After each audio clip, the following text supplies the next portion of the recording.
Are you ready?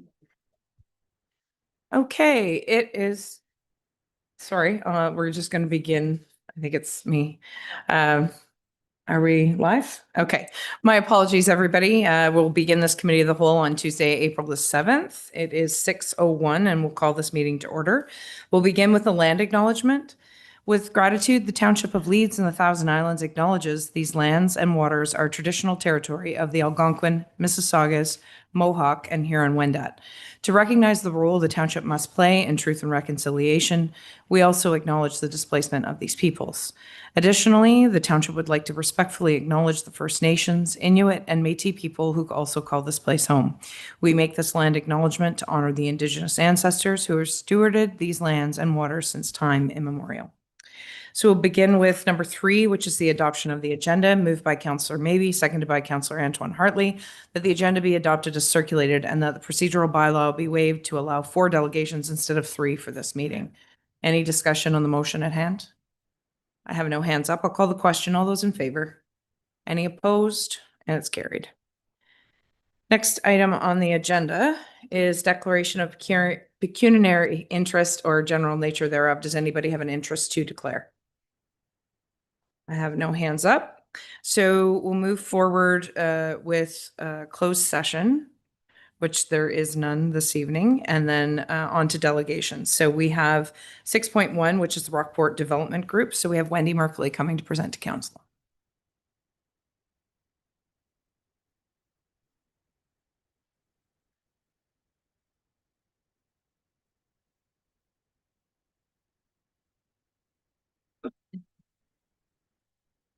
Good evening. I'm Wendy Merkley, Madam Mayor, councillors, staff, and guests. It's always a pleasure to be here and I'll stay and enjoy the meeting. I don't get too many anymore. So I'm Wendy Merkley, and I'm presenting a delegation and a petition on behalf of the Rockport residents. And our quest is to ask you not to allow the development of Front Street in Rockport to be delivered with the same approach as was used for Old River Road last summer. We have a petition, and Marjorie will give it to Michelle. The village of Rockport is a scenic, historic village in the heart of the Thousand Islands. The first thing you notice when you come into the village is this black gate and the stone pillars that hold it up. And you know you're going into someplace different and unique, which it is. This is the Front Street of Rockport. The distance between those 2 stone pillars is 24 feet, which is nice because it slows people down, which is what you want. The speed limit is posted at 25 kilometers, and that's perfect to slow people down. The entrance is and should be a clear signal that you're entering into a historic village and you're not doing a run through on a street to get to the other end. As you head south into the village, you see the Anglican Church, and you'll see pictures in your handout that I sent. And there's a historic mural on the back of that church depicting the history. And then you'll notice on the other side the Catholic Church, which is a beautiful panoramic view of the river. This is a village to be explored. The message should be narrow roads, share it with pedestrians, cyclists, watch for boats and trailers and buses. This is a place of recreation, not a place of racing through. You head south and you hit the busy area, and here there's a lot of commercial, which is what's Rockport's about, is tourism. There's restaurants, the bus tours, the boat ramp. It's a busy section, and here we need a delineation of the road. So, because if you're a stranger driving in, it looks like one massive parking lot, and if you don't realize the road goes all the way through. Again, it's a sense of going slow, but that there's more to see. As you get to the next foot of the hill, there's a drain, and we acknowledge that drainage is important. The water runs down Rockport Hill, and there's a drain at the foot, and we know that drainage has to be dealt with. As you go on around the corner, you get to the Rockport Customs Park that you folks know well, and the Rockport Boatline General Store. The distance from the railing at the general store to the pavement of the Customs Park is 27 feet. There isn't much room to add curbs and sidewalks. As you go further east, you'll see the historic home built by Captain Carnegie, one of the founders of the area. You'll notice 2 stone pillars, and they were the original entrance. I'm not sure how many people know, but the road ended there, and that was the entrance to his property. Later, the property was changed to a road, but those 2 stone pillars were part of the founding of his homestead. As you approach further on and you go over another hill, now you've now come down one hill and up another. Both of those hills need speed bumps for when to slow the traffic down. Okay. As you continue on, you'll notice another hill and then a rock. So Rockport is a lot of hills and a lot of rocks. The rock cut narrows, and the road here is only 23 feet from the edge of the rock to the steel fence on the side. Here would be a good point for a sign, patience and share the road, because we know it's narrow, but that's part of the charm, part of this charm that people come to the village for. Wendy, sorry to interrupt. You have 1 minute left. Sorry? You have 1 minute left. Okay. As you go further on, we've now, when you finish Front Street, is 0.8 kilometers. And then it's another 0.2 and you're at the Parkway again. So it's 1 whole kilometer of road. The north side last year was redone and it was 0.7 kilometers of a road, and it cost over $1 million to do Old River Road. The people on Old River Road are not happy. 95%, we found 3 that were okay with it, but 95% of the people are not happy with Old River Road. What we're asking you for is that you don't allow Front Street to be treated like Old River Road with curbs and widening the road. It won't work in that historic village. We've done some research, and in Waterloo, Ontario, which is a municipality governed by Ontario, there is a provision that they have pursued to preserve these kind of roads. It's called Identify Regional Transportation Corridors and Scenic Roads of Special Character so that they don't have to be expanded. We kept being told roads need to be so wide, but you as a municipality have the right to designate roads as scenic and to preserve the culture. We realize that this is an election year, and you might say, why don't we wait till there's a new council? We're saying people are upset, people don't like what was happening, and we don't want it to happen on the south side of Rockport. So we realized, we ask that you document this, keep our information on file, and that it be shared with the new council and with staff, and that we be consulted, that there be a consultation, and that we know what's going to happen. People were totally surprised with what happened on Old River Road and not very happy with it. And I don't like to be the one complaining. I'm trying to do it as nicely as I can. But we really, really, really want to be involved and want to preserve the culture and the character that Rockport offered people in the first place.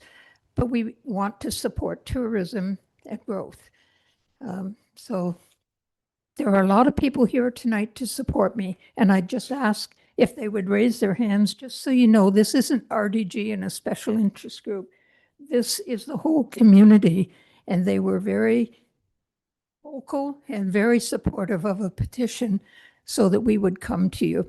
So thank you for your time. Thank you for your service on council. I know sometimes it's a thankless job, but we appreciate your service and happy to answer any questions. And I have a couple people that can help me. I also wear hearing aids, so if you're asking a question, please speak up. Fair enough. Thank you very much, Wendy, for the presentation. We appreciate you coming to council. So I'll turn to council members if you have any questions for the presenter. Go ahead, Councillor Maybe. Thank you, Madam Mayor, and through you. Some of the improvements that you have noted are signs to slow down traffic, speed bumps to also slow down traffic, and and with a 23-foot wide road bed at the Rock to the steel railing, is that the narrowest part of the roadway that you are aware of? Yes, and I cut out pieces, but yes, we want 3 speed bumps in Rockport, one coming down the big hill, one coming down the smaller hill by the mural, and one coming down the hill at the lower entrance. You have to have speed bumps. And Old River Road was promised speed bumps. People are speeding like crazy there, and they really want those speed bumps put in. Signage is absolutely critical, yes. Just as a follow-up, Madam Mayor, Mhm. the boat dock is a very busy place, and the people that transverse from the parking lot across the road are large numbers in some cases. So do you see any improvements to help that, since you have a delegation here and you have suggested some other possible improvements? Do you have any there? For the parking lot? No, it's for the, he's asking about the folks coming from the boat line, Yep. going over to the pub and coming from the parking lot. So he's asking about suggestions that you might have for making that better as well. Well, the delineation that I put in there of the road, if people knew that that was the road, they watch that they're crossing the road. But when you're in that parking lot, it all looks like one, it looks, if you, as having been a tourist in Ireland, when the bus pulls in and everything is pavement, you think you're there. And so I really think that delineation is critical to managing that traffic there. I have to say, putting in that space for the boat launch that the township put in, the barriers, and there's a place that has made a big difference. Thank you for that Yep. feedback. Yeah, thank you. Any other questions for the presenter? Okay, thank you very much, Wendy. Thank you. Next item on the agenda is 6.2 Sealy's Bay Hall repurpose, and we have Dr. Emily O'Connor and Dr. Debbie Briggs here to present this evening.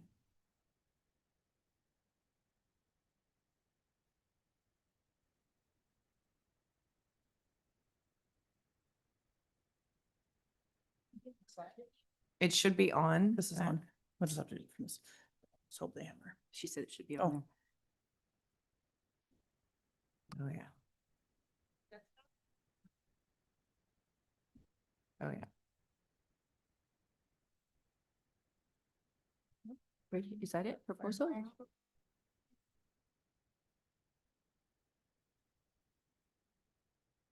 Yeah, that's good. Yep.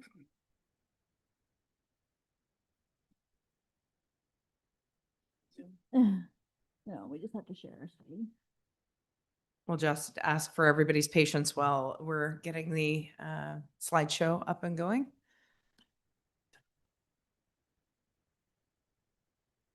Hi, my name is Dr. Emily O'Connor. This is Dr. Debbie Briggs. We're from Sealy's Bay Family Medicine. I'd like to thank you, Mayor and council members and fellow township citizens, for allowing us to give you our some information about our proposal for the fire hall.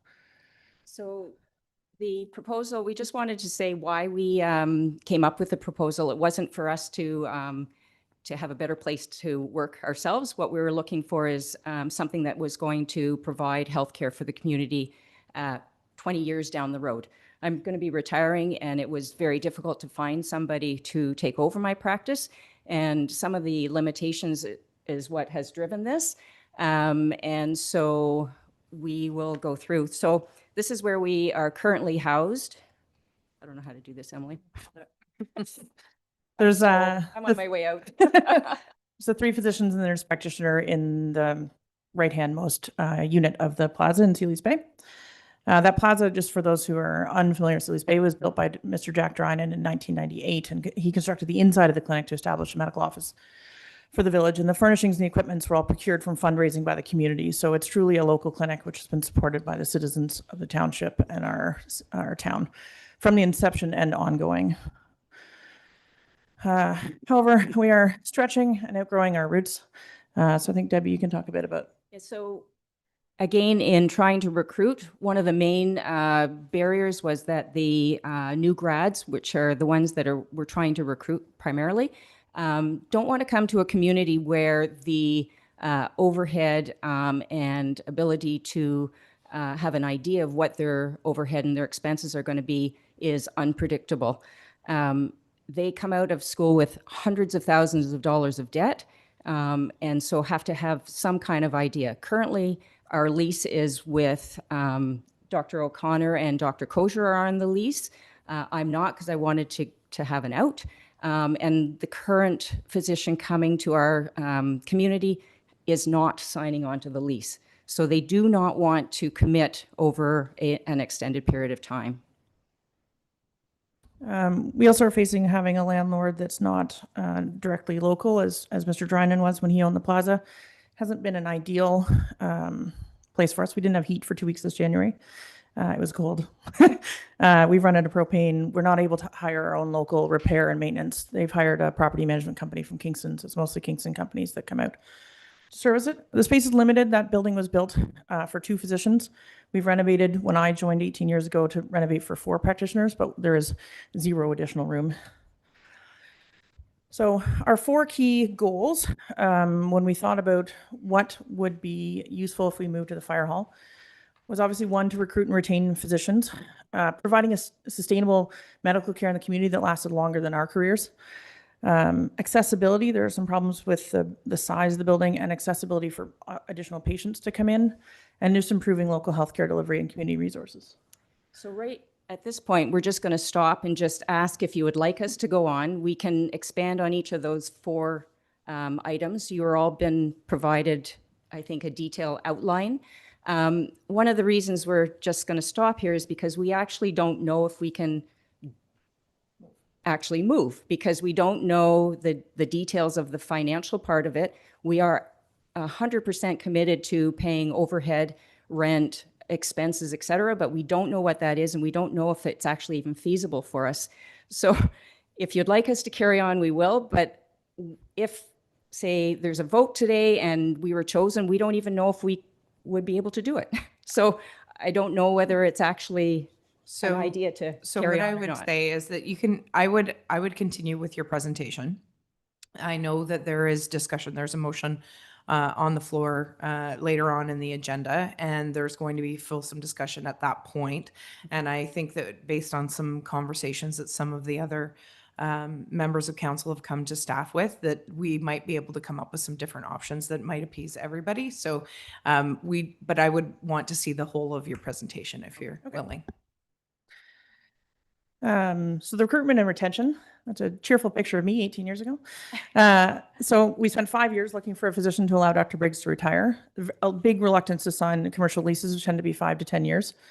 We've gone through a lot of that, but some of the local Southeastern Ontario communities that have been much more successful in recruiting are ones where the municipality has supported the building and their structure allow the physicians to create a sustainable medical center in the town. In terms of sustainability, we really love Sealy's Bay. We love our patients and the environment there. We would really love to show that we have a sustainable medical practice there. Some of the factors which challenge this is economy of scale. Like, really, physician offices are changing over the past 10 to 15 years. We're seeing many more physicians clumped together to share overhead sizes. 3, 4 is a very small number now. We're much more likely to see clinics of 10, 15, or 20. A lot of physicians create a partnership with private business, sharing with a pharmacy or a cosmetic clinic that may help share some of those overhead expenses. There's a lack of any other appropriate buildings within Sealy's Bay, so there's not a lot of competition for rent prices. The rent in Sealy's Bay is higher than that in Gananoque, I think in part because of that reason. And so, I mean, ultimately, if the cost keeps expanding when our income is not, if the cost becomes prohibitive in Sealy's Bay, we could move and join our fellow physicians in Gananoque or look at alternative sites. But our point is to avoid that and try to keep a medical clinic in the village past when we are there. And to be clear, that's not an issue right now, but what we're looking for is to We don't want protect it to that be. down the road. So accessibility is another issue. It's both physical and recruitment, with allowing people to have access to medical care. So first of all, physical space is limited and the rooms are small. So people who are in wheelchairs or need accessible access, we have limited offices in the exam rooms in the current building to allow that. There are certain rooms that even EMS can't get into, so we have to plan if a crisis happens as much as possible.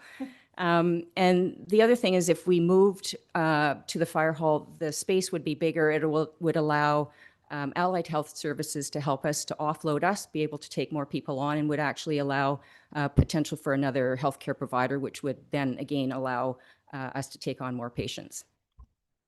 And I know there is empty space currently within the plaza where we exist, but expanding into that doesn't increase the financial burden. It's just more commercial rent that we were paying and more commitment to more expenses, which is at this point is not what we want to take on, and certainly not what any new physician wants to take on. Second, the other part of accessibility is accessibility to the other people within our township that we know don't have a family doctor. So we're very aware they're local citizens who don't have access to a doctor in their own community. Until 2 years ago, our own college that regulates us did not allow us to take on patients based on geography. We had to accept first come, first serve within a 100-kilometer radius. That obviously includes Kingston, Gananoque. They've changed that in the past 2 years. Jane Philpott's initiative with Doug Ford has changed to a more health home model, which is looking a little bit more like how school boards run, which is if you live in a certain area, then you can have a doctor within that area. So now they're encouraging us, in fact, to take new patients from a certain region. So if we were able to expand our patient roster, if we had more room and could hire more allied health professionals, we could now say, we're going to take patients from these postal codes and selectively take patients from this township. That was not an option that we could do before.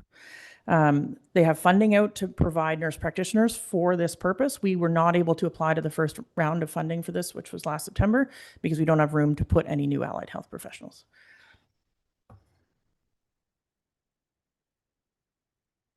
So lastly, we'd like to also improve community healthcare delivery, and with extra space, we could do that. We'd have nurses and social workers and dietitians. They are available to us through our affiliation with the Upper Canada Family Health Team, but we don't have space. So if we had more space, we could provide group sessions that would be available to the full community, not just our patients, as well as having more allied health professionals there. In the past, we have had a little bit more bandwidth to do so. So some of you may remember we had a community garden behind the office that was not supported by our landlord. So after 1 year, we were not able to do that, but we did provide produce in our waiting room for anybody who wanted it. I'm sure many of you have come through our drive-through vaccine clinics, which have been open to anybody every year since COVID as a drive-through. So we are the only local provider to provide COVID vaccines within Sealy's Bay, and it's quick and seamless. We've been very lucky to be supported by our community. That was a picture from our 20th anniversary. The Sealy's Bay built us a float for the Canada Day Parade. So we truly value being part of the community. For many years, we ran a community athletics program for participating in physical activity. And we'd love to get back to being able to provide more of that if we had increased staffing. Oh, and then we've just tried to be as much part of the community as we can with joining in FrostFest and community scarecrow competitions and a variety of ways that the community is showing their spirit. So this is just thrown in there because, again, we've tried to have conversation around what the business model, and so we just threw this in, just not as an actual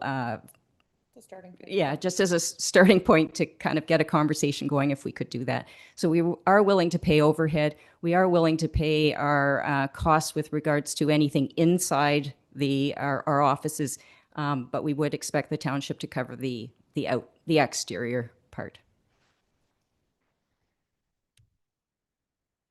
And so we're very grateful to be part of this community, and we'd like to remain so and try to make it as harmonious as possible.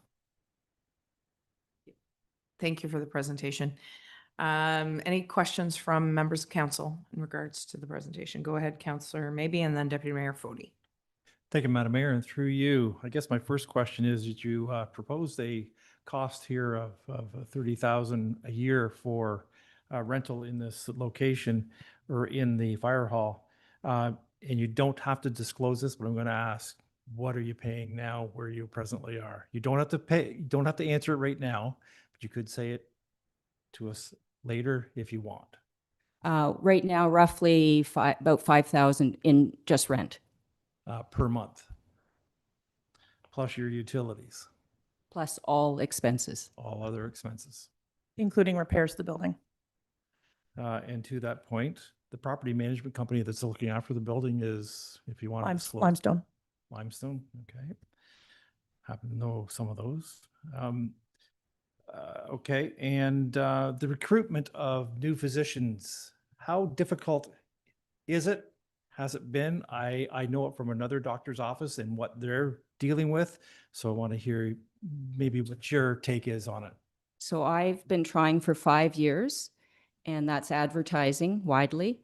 I actually hired a recruitment company on my own dime. It's very difficult. To that point, if you can follow up, are there enough doctors coming down the streamline to actually fill the positions that we may need?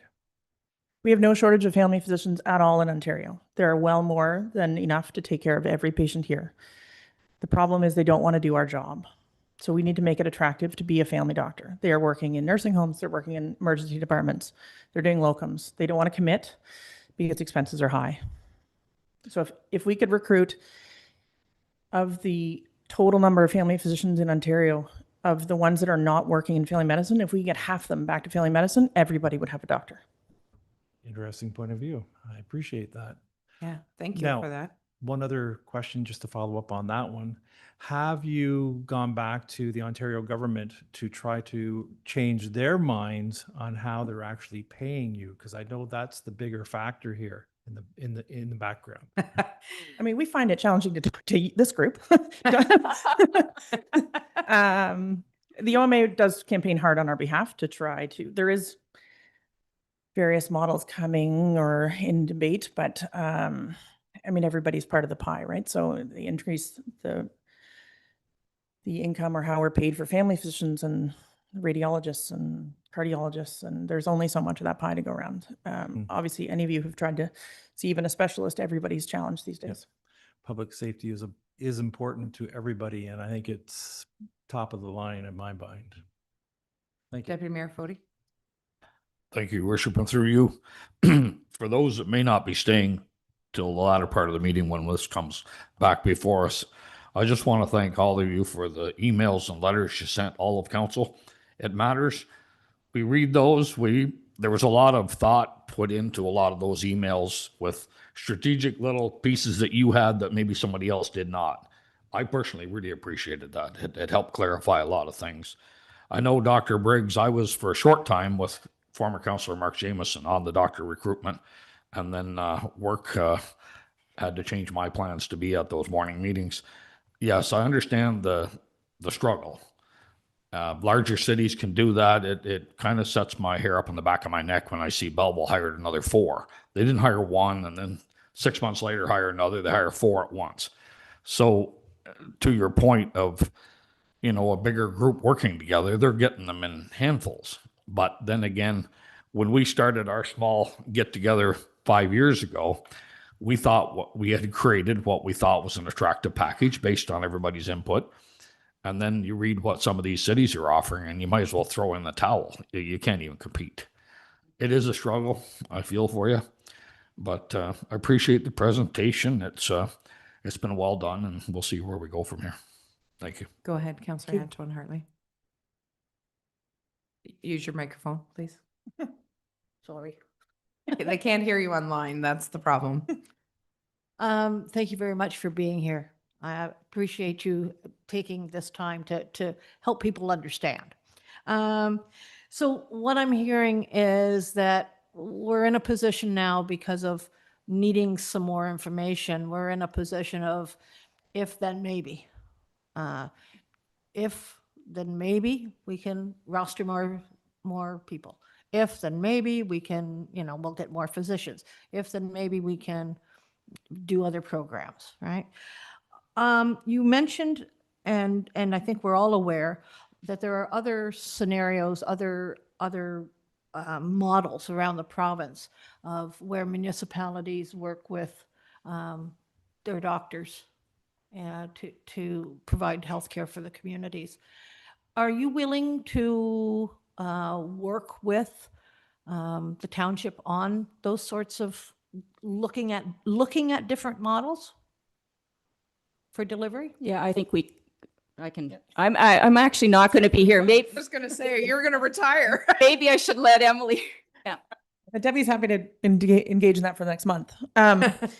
Absolutely. I mean, I'm happy to entertain any ideas for different models. I mean, there's only certain models that the provincial government allows us to do. So there have been, some of you may be familiar with the Portland Community Health Center. That's not really a model that the government is endorsing any longer. But certainly in terms of how municipalities work with physician groups to create a supportive environment, I'm happy to entertain any and all conversations about that.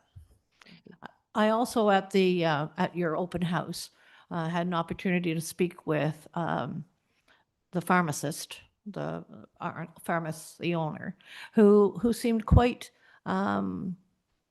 he would really like to work with you to keep you where you are by helping out. Is that a possibility as well? So he spoke with us after the open house as well. And again, I think I can reiterate what Dr. O'Connor here said, that we would be open to looking at all options. Perfect. Thank you. Any other questions for the presenters? I would just like to say thank you very much for your presentation. But I think that it's more important that we heard what your view of the proposal is. But I think the bigger picture for the municipality and the residents who live here and depend on services like yours, what it means to be a doctor. And the challenge given that's sort of downloaded to us as municipalities, even though healthcare isn't our mandate. And I say that sort of with a smile on my face because we're just, local residents ourselves who put our names forward and we need to learn about these things.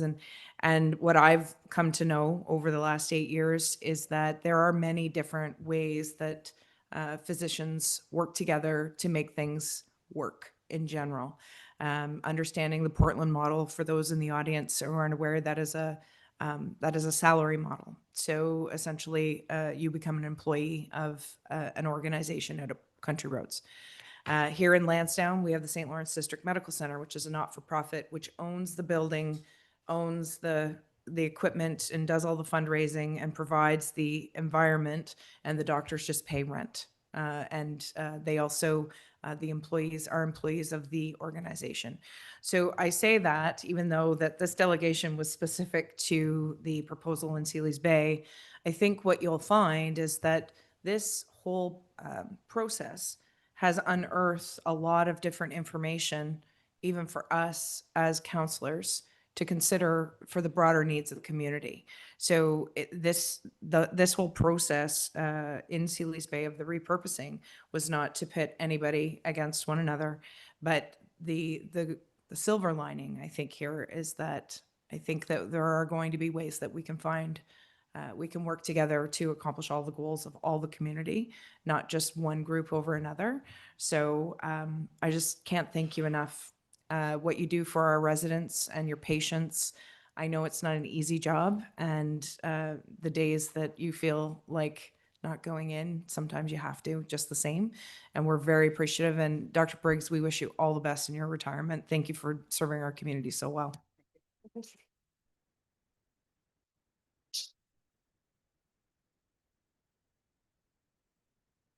Okay, so we have the next Sealy's Bay repurposing group. We have David Lundman and Dr. James Raffin, who are here, I believe. There they are. Sorry, I didn't see you behind there, behind the podium. Come on forward. Good evening, Mayor, councilors. My name is David Lundman. This evening, James Raffin is going to do a brief presentation. Excellent. Good evening, Mayor Smith Gatke and Council. It's wonderful to be able to speak to you again. And what we would like to do is we really just have 4 points to make in this time. And the first one has to do that when we gathered here, when we started 2 years ago, the we of the repurposing group was 8 people, but it included a Leeds and Thousand Island councillor, a representative of the library board, the Sealy's Bay Legion, 2 of 3 churches, the Sealy's Bay branch of the Royal Canadian Legion, a person from the Sealy's Bay and Area Residents Association, private business owners, and members of the Chamber of Commerce. So it was a broad base of the community that came forward. What was 8 is now 18. But as a result of a public meeting that we had at the Legion a couple of weeks ago, we actually have 32 more people who've signed on to help out, put their names on the line. So the we of the repurposing group is 50 people at this time. So it's important for you to know that. We've communicated in writing our reservations about last summer's poll results, and which we feel were skewed, intentionally or not, toward the medical center option for that. And whatever the problem, 30 votes were not accounted for in that poll. But we would like you to consider the fact that on that poll, 30% of the votes were for the medical center, but that left a full 70% of the votes who were people who were talking in one way or another about continued public use for the fire hall, and we were moved by that. We're concerned that the council has known of our activities since the very beginning, and certainly for many months, about what's going on, about our plans and findings from this repurposing group, which we submitted in October, but we're really disappointed that they weren't more considered by the consultant or by the process here. So except until the last committee of the whole. So we're kind of feeling left out on that, and we would really like that. But to get to the heart of the matter, and I too want to thank Dr. Briggs and O'Connor for coming here. We didn't come to fight. And what we did come to do, though, is to say that we recognize that this process, and Mary, you just said it really beautifully, this process has revealed significant challenges for the delivery of healthcare in Sealy's Bay. And we would argue that none of the reasons to think about the medical center will be fixed by moving to the fire hall. We want to honor the challenges, the difficulty of recruiting new doctors, the additional space to improve access to the clinic, to the team-based approach to care, concerns about rising costs, and the uncertainty from market-driven rent. The space issues we have shown through previous submissions to council, and it would take some money, but we've shown that the space issues can be solved. There is more space available in the strip mall than there is in the fire hall. And David has the numbers if you want to know more about that. And regarding the rent, I really think, with the greatest respect to our doctors arguing for that, I think the space issue and the money issue is really a straw dog to talk about rethinking the model of healthcare delivery. And Mayor, I really sympathize with you as a municipality, because this is not your bailiwick, but this has been revealed, but it's not a trivial problem. Absolutely. It's definitely not a trivial problem. And we need to find a new model. Thirdly, I just want to say that in voting to move the library into the space, into the old fire hall, I think you as a council have the opportunity to realize 2 very significant ends. The first one is moving the library in has the potential, and the research shows this, to galvanize, revitalize, and re-energize the community. And some days, the dead of winter this year, we need all 3 of those things in spades. Revitalize, re-energize, and galvanize. And this decision, by deciding to move the library in there, and we're hoping you will think about some of the repurposing ideas of the community hub and so on, but we understand what your motion is. Secondly, and this is also a very significant end, by voting for the library option, you are also voting, I hope, to detach the future of the Sealy's Bay Medical Center from the future of the old fire station. At the moment, they're conflated. They're rubbing up against each other and creating a lot of smoke and friction and hard feelings. If you make the vote for the library, my suggestion is this will allow the community to come together as it did in the very beginning to rethink a new medical funding model with the doctors. Understanding, A, that the challenges identified can be solved there. I mean, the space and other things, and renegotiating, I mean, the rent, yeah, all of that stuff. I don't see how moving to the fire station will fix any of that, but staying where they are with the community's help. And finally, understanding that moving the medical center out of the mall as an anchor tenant would most certainly compromise in the short term and maybe even in the longer term, because one of those units in that mall has been empty 15 years since it was built, that like the financial viability of the mall and what happens then. So finally, I guess we need to appreciate that the challenges of the Sealy's Bay Medical Center, and here am I advocating to put the library in, particularly the funding model, is something that the role of the municipality and governance and so on are things that need public discussion and future action. And I, for one, and I know there are many other people around here, would be quick to get up onto a committee, a citizens committee, to start thinking really hard about what that new model will be and how it will work. I just think that it kind of muddies the waters of the possibilities of the fire station. And so I appreciate the chance this month we've had to think about this. And I think a lot more people are a lot wiser about how things are going and what's going on.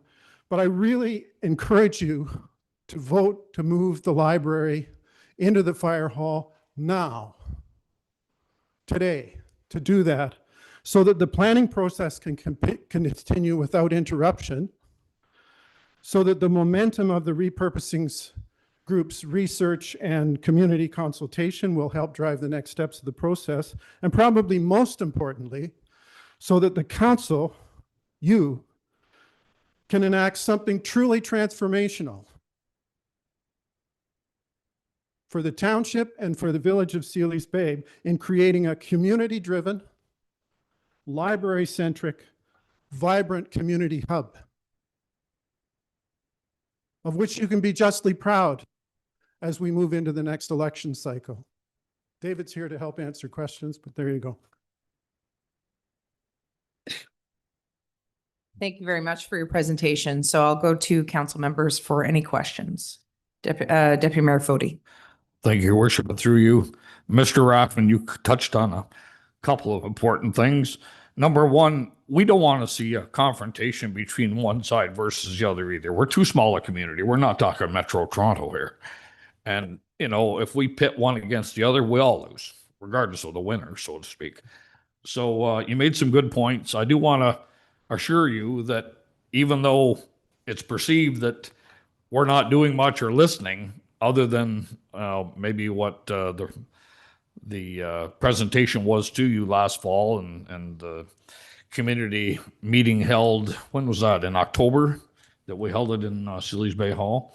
And that's when all those, you know, the scales were brought back to us.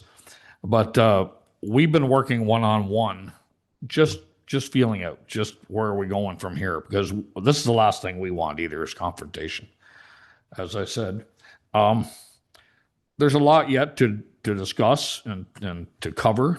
And the presentation here tonight from both doctors sheds a lot of light on where they stand.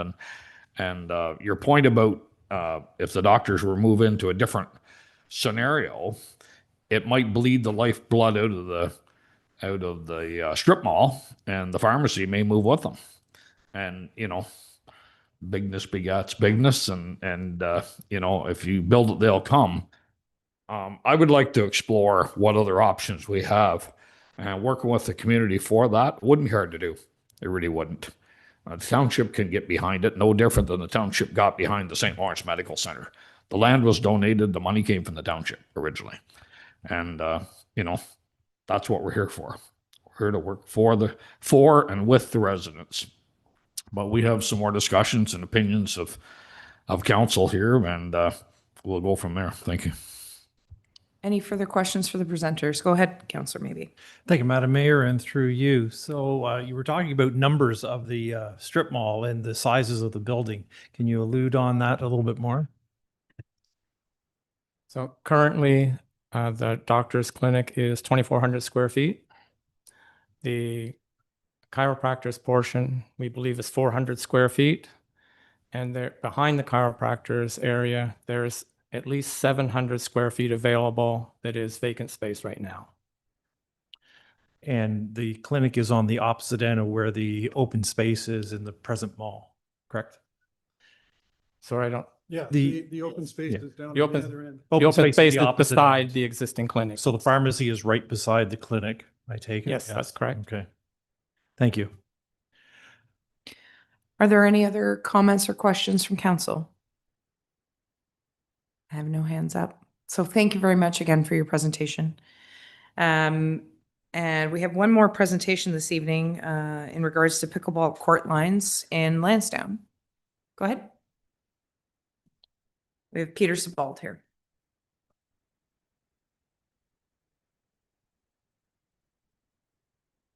Council, Mayor, staff, thank you for hearing me. After all these serious matters about life and death and medical care, I feel like I'm the comic relief guy. But because I suppose I'm talking about recreation. Anyway, on January 6th, you were here. I requested lines for 4 more pickleball courts on top of the existing tennis court right over here. You will remember this. I expected that this rather trivial request would be granted. It does not cost the taxpayer. It improves an existing facility and solves the problem of people waiting to play. Instead, it was given to the Recreation Working Group, whoever they are, to consider. To my surprise, they are recommending that the lines not be added. So the report will be presented to you later, and I did ask that the agenda be rearranged so that I could speak after the report had been presented, but I was told by Michelle that there's a bylaw that prevents this. It's a procedural bylaw. Yes, yes. So, I mean, the things we do to ourselves. Anyway, the report is not very good, and I want to explain why. The report says, and I quote, "Community members and user groups are opposed." Now, January 6th, when I spoke, people can join online, people can be in the audience. There was no opposition. Nobody else spoke. I was the only person who spoke. So the community groups and what are they calling themselves? User groups, community members and user groups were not present. The Recreation Working Group meets in camera. I wasn't allowed to go. I wasn't invited. There were no pickleball players present at this meeting. There were no community group members because they weren't invited, because it's in camera. And yet we're told that this group is opposed. So I'm hoping that these people from these community groups and so forth are here now and that we can hear from them. Okay, then we are told another reason for rejecting the lines on this tennis court. This is a 2-hour job, by the way. It costs $200. This really is comic relief. It's cheap. Then we're told that there have been complaints. Now, for those of you who have read Franz Kafka, this is beautiful, right? We're not told what the complaints are. We're not told who made them. And we were never given the opportunity to address them. Yeah? So I don't think much of this. And then finally, the report says that the report says, puts words in my mouth. It says that I said that there will be fewer players when the township raises the price to play. I never said this. That meeting on January 6th is recorded. Go and listen to it. I never said this. David Holliday said it, but David Holliday was speculating. But if this is a factual error, so this report, in addition to just essentially making things up, also has a factual error in that it accuses me of saying something that would undermine my own argument. I didn't do it, didn't happen. So at the end of the report, there's a report card, right? And it says strategic plan alignment, right? So it's about how this report agrees with aspects of the strategic plan. And there are 4 points made. They don't feel, I mean, to give them credit, they gave themselves no points for delivering effective and accountable government, which is good because you can't have accountable government if you're going to have an in-camera session. It's not accountable. How can it be accountable? Promoting quality of life and environmental stewardship, they gave themselves the points for that one. But they're not in promoting the quality of life, because the way to promote the quality of life is to put these lines so that we can have more people playing, more exercise for seniors. Yeah. Growing a livable community with great services. I don't see how not putting these lines on does that. They got points for that one. And finally, fostering jobs and economic development. Pickleball courts actually promote the economy. People come here, I pointed this out last time. People come here and they spend money. This is well known.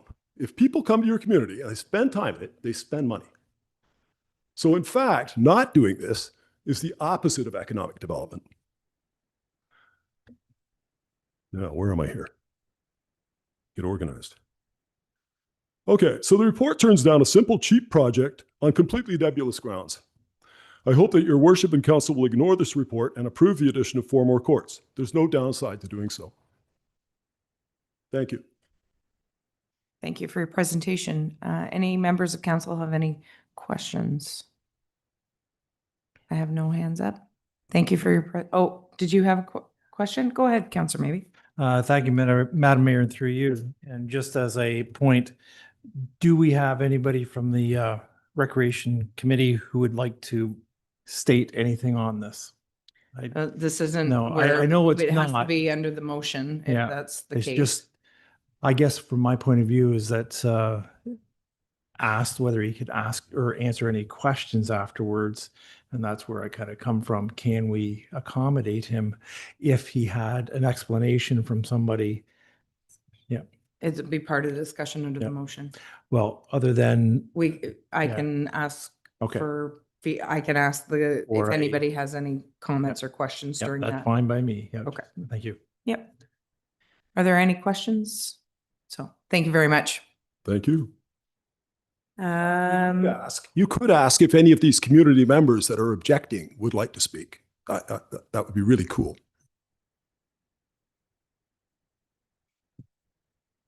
is there any member of the gallery that would like to speak to this? Okay, I have no hands up, so I'll go forward and we'll work through the agenda. We will take a break probably around 7:30, just so depending on where we're at in the agenda, just to give everybody a heads up. As far as briefings, we have a briefing here from Jim Brzee from BMA Management to discuss the water rate study for Lansdowne.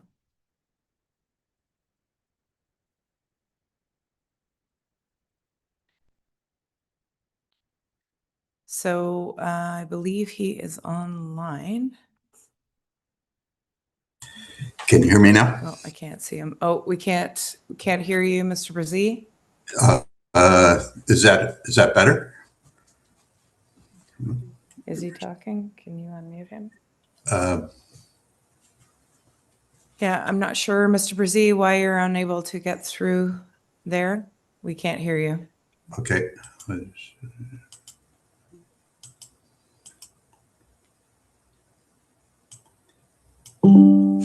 Can you hear me now? No?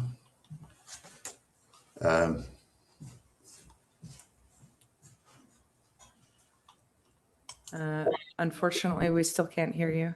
Can you hear me now? No? So I'm not sure if your microphone isn't hooked up Yes. or the volume, well, the volume should be. Yeah, full volume. There, we can hear you now. Oh, good, good. Okay, got it sorted. Okay, sorry about that. Thank you very much. Yeah, so if we can call up the presentation. Okay, so your presentation is up and we'll move it along as you tell us. Okay, thank you very much, Madam Mayor, members of council. So in terms of the overview of the presentation, what I'd like to talk about is the purpose and scope of the financial plan, water and wastewater financial plan. Some of the guiding principles that we followed in the preparation of the financial plan. Asset management findings, they're very capital intensive, and asset management is a vital component of the financial plan. Some of the key financial challenges and risks. Talk a little bit about the 10-year capital summary, and then the reserve strategies and debt management strategies, and then finally the water and wastewater rate strategy. Next slide, please. So the purpose of the financial plan is to demonstrate long-term sustainability for drinking water and wastewater systems while meeting provincial requirements. And all of that helps support informed council decisions. So the plan covers essentially all of the components, financial components, operating costs, capital renewal costs, reserves, debt, rate impacts, and then asset management inputs. And so all of these components are integrated into a forward-looking framework. So the outcome is what we've done is, as a result of the preparation of the financial plan, it does identify funding gaps, future pressures, and one of the opportunities that enables a phased rate increase. Next slide, please. So in terms of the legislation, in order to renew your municipal drinking license, financial plan is required under the Safe Drinking Act, Ontario Regulation 45307. And it requires municipalities prepare a 6-year water financial plan. And the township has taken a more prudent, proactive approach. And what we've prepared is a 10-year financial plan. And also wastewater is not a requirement under the regulations. However, we have included wastewater financial plan.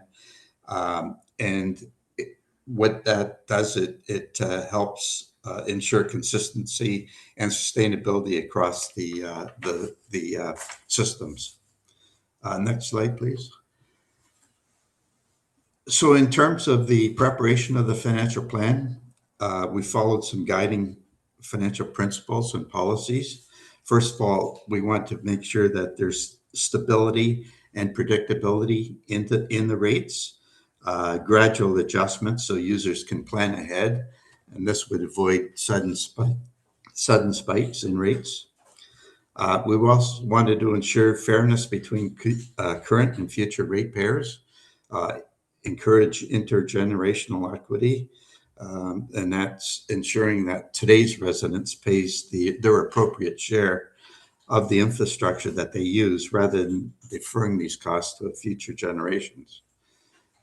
We wanted to ensure sustainable cash flows, wanted to make sure that there's annual sufficient revenues to cover operating costs, capital contributions, and debt obligations.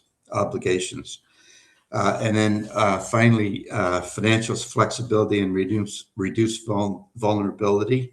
And that's basically building and maintaining reserve balances to absorb rate shocks and reduce exposure to sudden service impacts.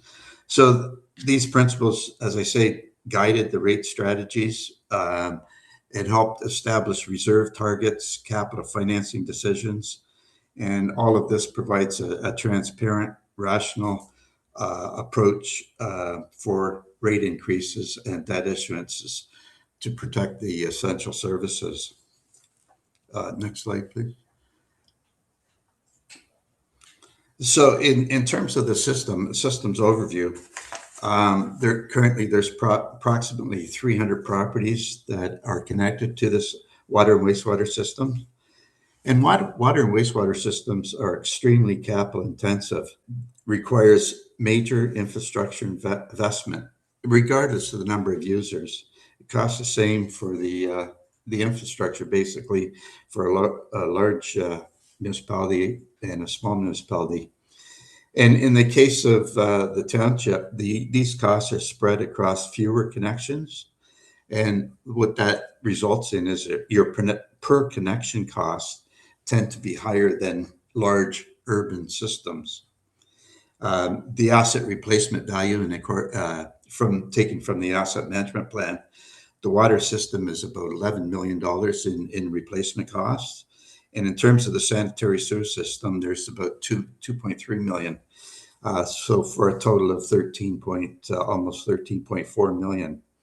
And the issue is, as I say, there's relatively fewer users, and many of these assets are aging and approaching expected useful lives.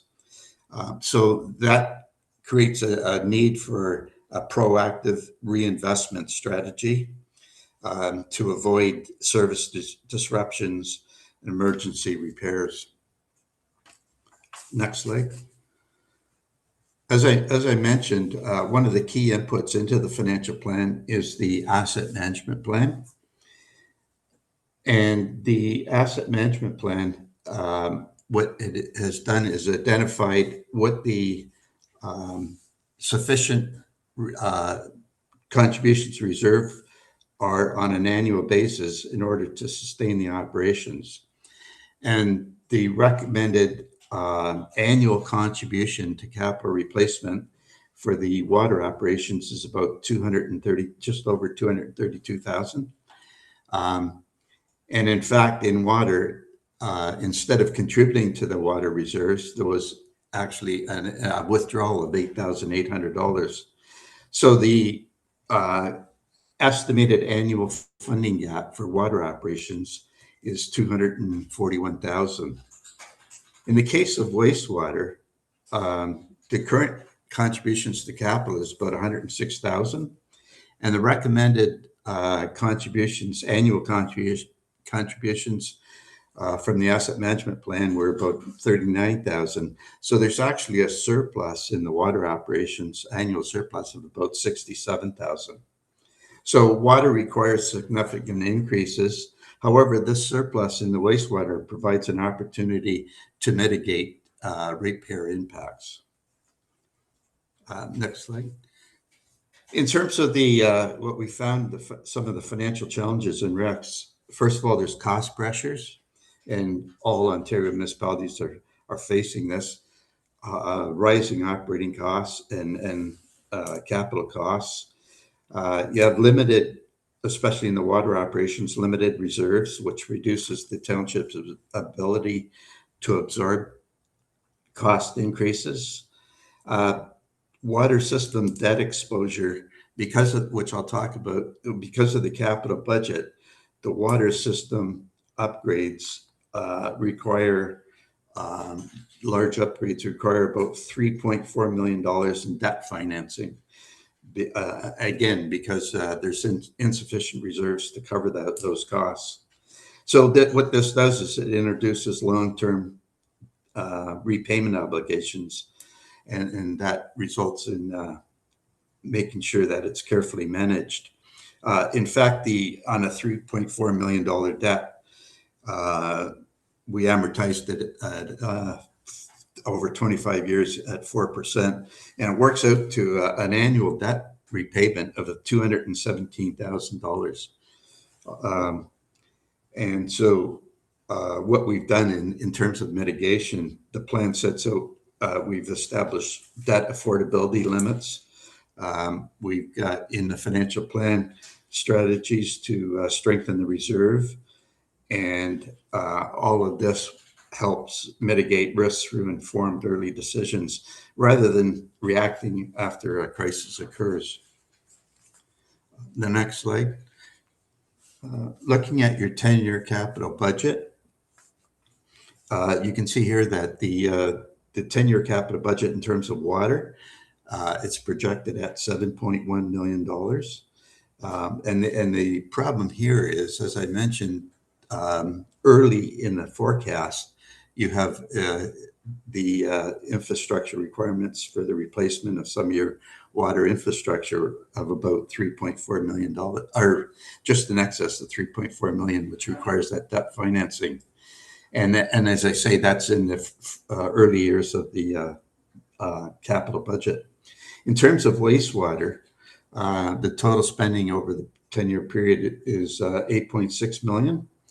And a lot of that is at the end of the at the end of the 10-year period. It's just over $8 million. And it's anticipated that this $8 million would be funded from external grants. So that's how the capital budget is currently presented. So a little bit of a risk in terms of if those projects are still required. You want to make sure that the grants are available. Otherwise, it'll create further financial difficulties. Next slide, please. In terms of the reserves, they're basically a cornerstone of the financial strategy. And we wanted to make sure, in terms of a reserve strategy, there's adequate balances to help manage risk and smooth the financial impacts. In terms of the targets, the plan sets out a reserve balance, a target of 3 to 5% of the asset replacement value. And this is consistent with other municipalities and municipal best practices. And because of in the water operations, because of the significant capital upfront costs, what we've done in terms of the strategy is gradually increase the water reserve contributions, so the target levels are achieved by approximately 2033. And this is illustrated. If you go to the next slide. There's two graphs here. First of all, on the left-hand side, it's the actual water reserve projected balances over the 10-year period. And you can see in the period, the beginning of the financial plan from 2026 to 2030, actually you're drawing from reserves in order to meet the capital requirements for the capital budget. And then because of the capital projects are essentially front-end loaded, it allows the reserves to gradually increase over the 10-year period from 2032 to 2035. In terms of the recommended reserve strategy, that water reserves balance be between 3 and 5% of the asset replacement value. You can see the graph on the right-hand side. The reserves as a percentage of the replacement value are actually decreasing at the beginning of the forecast, but start increasing in the middle of the forecast. And then by the end of the forecast, it's within the recommended strategy for reserves. In the next slide, please. And as I mentioned, the wastewater is in a much better financial position. You got positive reserve balances through the piece, and your wastewater reserves as a percentage of the asset replacement cost is well in excess of the 3 to 5% range. So again, it presents an opportunity to help mitigate the increases required for water, which I'll talk about in a minute. In terms of the debt management strategy, again, it's next slide, please. It's good to have these strategies in place. The debt obviously is used to finance major capital projects with long-term benefits. And it's recommended that debt charges be in the range of 15 to 25% of the system revenues. as I say, there's a new water debt issuance. The issue with that is that it will bring the debt charges as a percentage of the revenues well in excess of that 15 to 25%. But nevertheless, setting these policy targets and trying to achieve these targets over the financial plan is part of the strategy that we've employed. So if we look at the next slide, there is no, next slide, please. There is no, there is no debt issuance forecast in the 10-year period for wastewater. And then, as they say, the $3.4 million in the water operations, you can see from this graph, if you look at water in isolation, actually in 2027, it's the water debt charges represents 50% of the total revenues of the water operations. So again, well in excess of that 15 to 25%. But as you can see from the graph as well, in the water operations, the top line, that they gradually decrease as debt gets paid throughout the forecast.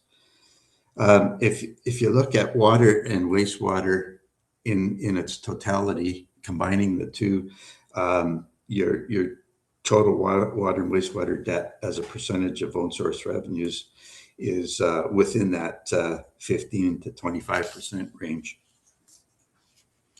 Next slide, please. So the rate strategy, it supports cost recovery, ensures that there's sufficient funds.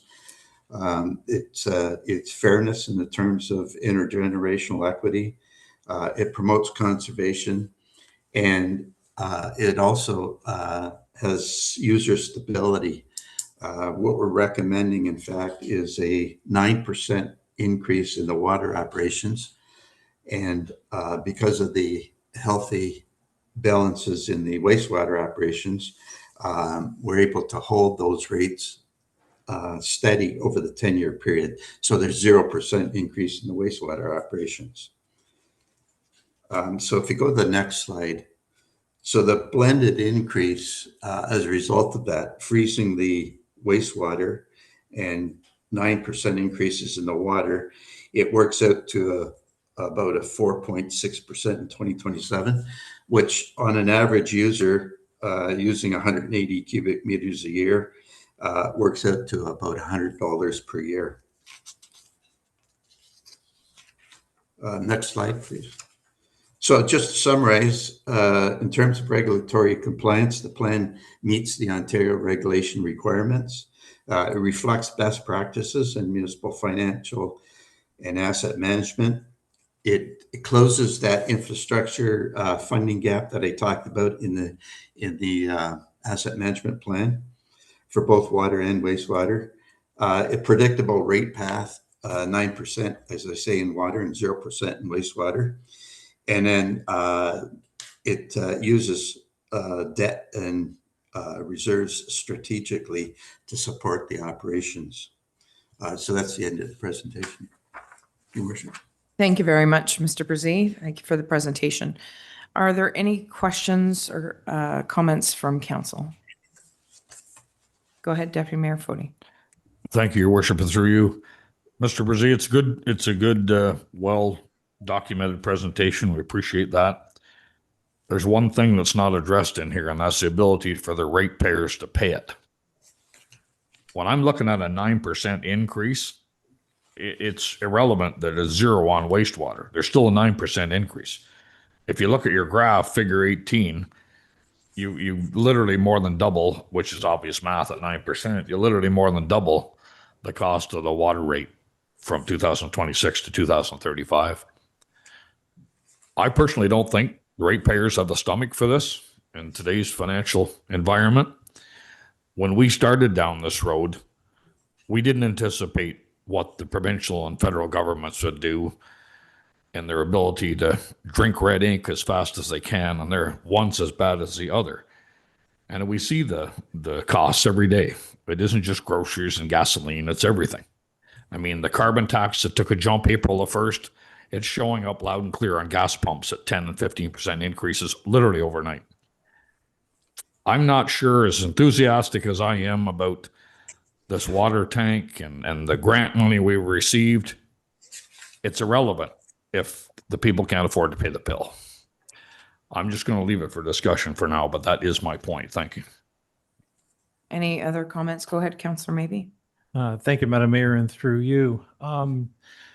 Jim, if 30 to 60 more users were on the system, how would that impact the numbers? It would help substantially. In the forecast, what we did is we wanted to kind of be conservative in the forecast, and in light of the current economic conditions, we forecast 2 connections per year over the forecast period. So if you bumped it to 30, I don't have the exact figure, but it would help significantly. Okay, well, that's a kind of a plus because we know that we may be going down that road in our future year, but not really planned as of yet. And in regards to grants and the government kicking in, do you see any change in how often positive or negative grants are going to be given to municipalities for infrastructure upgrades? So far, we haven't seen anything that, in talking with other municipalities as well, that any indications that the province are going to substantially increase the any of the contributions to local government. One of the things I might add, as I mentioned, that we projected maybe on a conservative basis, 2 connections a year. This whole plan is based on assumptions, of course, and assumptions could change. So as a result of that, and in terms of the legislation, council isn't fully committed to the plan. So if there's a change, a big change in any of the assumptions in any year, council can adjust accordingly. Okay. And And so just to reiterate what you're saying is that this is a forecast. This is suggested. As of right now, the forecast for next year was a 4.6 overall blended increase rate. But if for some reason the developer in one of the areas for development came forward and said, we're going to put 30 homes online in the next 12 to 24 months, we could stay those increases based on the increased users and the increased number of people contributing to the water wastewater, depending on what that looked like, correct? That's correct. Okay. And one other question that came up was the wastewater in the plan, because we have the water rate is in a plan, but the wastewater is not included. And I was just thinking, we create the water, why is the wastewater not part of the plan? That there's a word Where the EA is being Yeah. done currently. I think so. Yeah. So that could change things down the road of what Yeah. may need to be done. We know that as of last year, and this isn't pertaining to your presentation, I don't think, Mr. Brzee, but everything was scoped and making sure it was Yeah. working that had to be utilized. So I know that is done, but Maybe now that the was- environmental assessment is in process. Okay, thank you. Okay, are there any more questions for our presenter? Seeing no hands up, I will thank you very much, Mr. Brzee, and we'll take it under consideration in our future motion. Thank you. Thank you. So we have another 10 minutes or so. I'm going to go and do the public meeting. Go ahead. So motion is made by Councillor Antoine Hartley and seconded by Councillor Maybe that the public meeting be called to order at 7:20 p.m. Discussion on the motion? Seeing none, I'll call the question. All those in favor? Any opposed? And we're carried. Okay, so we were now in the public meeting section of the meeting, and that is to consider 8.1 zoning bylaw amendment D14 2026-003 108 Main Street and vacant land on property roll number 08-12-016-010-10321-0000.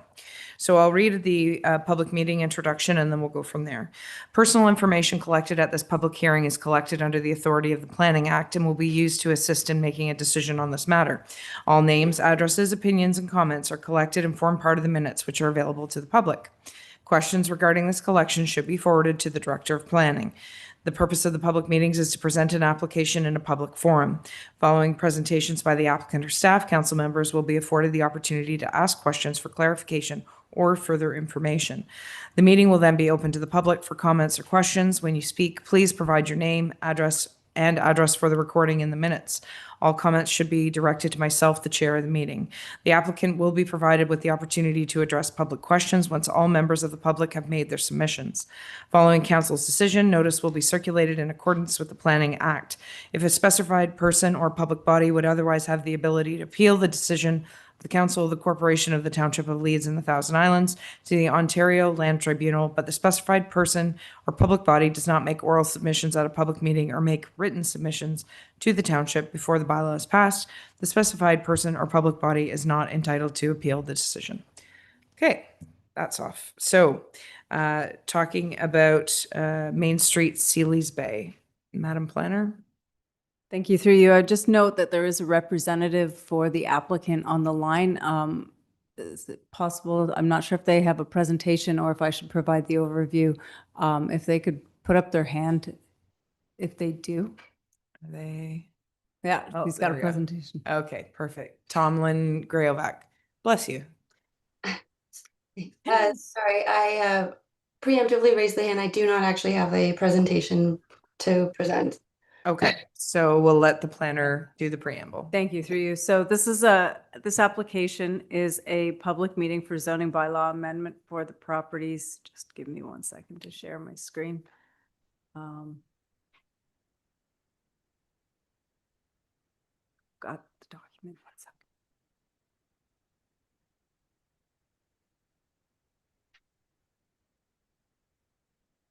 There we go. Okay. It's coming. There we go. So this is a public meeting for the properties located at 108 Main Street, and the other property is shown on the screen. Roll number, it's unaddressed at this point.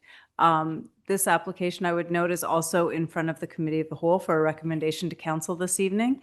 The application for zoning bylaw amendment is for the purpose of rezoning the two properties to permit them to be developed with semi-detached dwelling units and to facilitate the severance on the lots so that each respective side of the dwelling units could be severed down the common party wall for freehold ownership.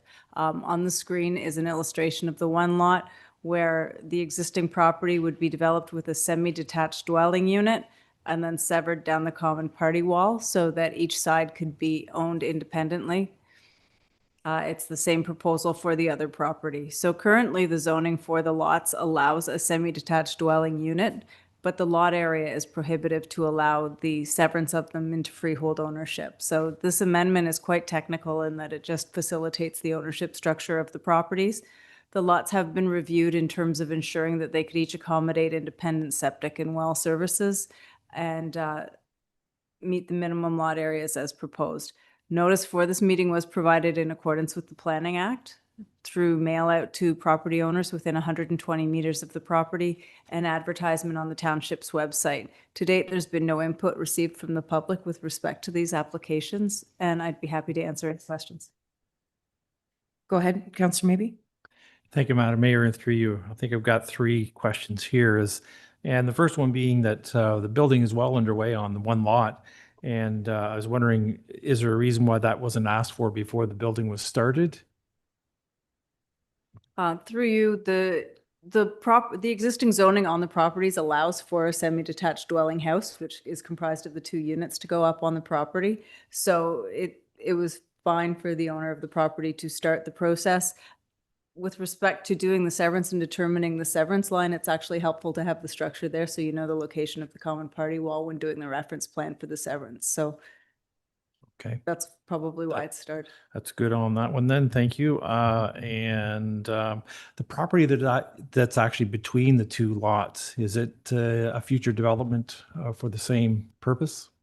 Through you, I believe it's owned by a different owner, so it's not subject to this application. It doesn't mean this type of application could come forward for that property in the future, but it's not part of this current application.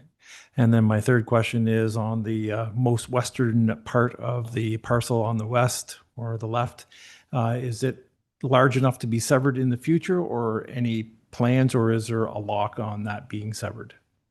Through you, if you look at the diagram on the screen, it shows the layout of the property. Yes. There would be no road frontage on the large area that's remaining sort of in behind the other lots, so there would be no future severance potential.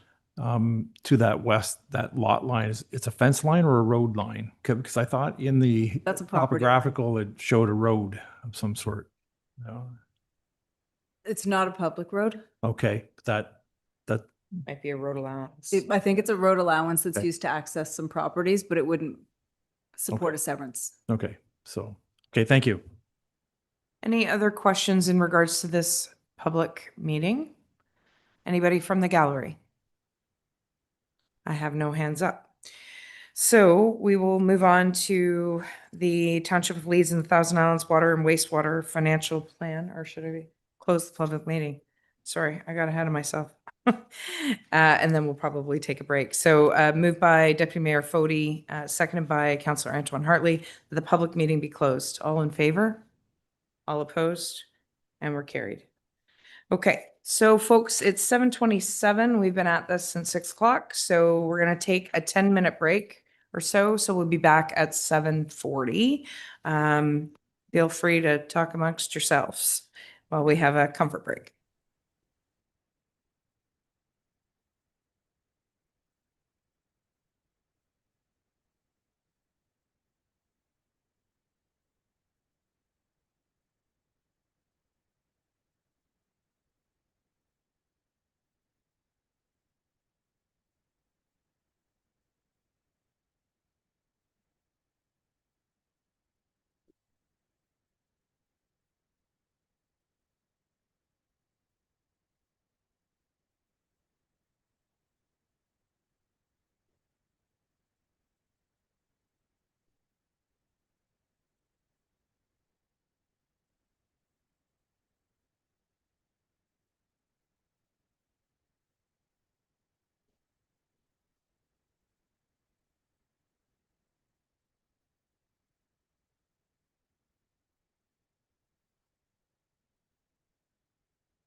Sayonara.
Okay, folks, if I could ask you to take your seats so we can reconvene the council meeting, or the committee of the whole, I should say.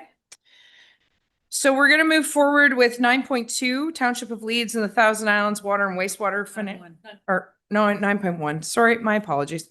Zoning bylaw amendment application D13 2026-003 Civic Address Main Street, Sealy's Bay.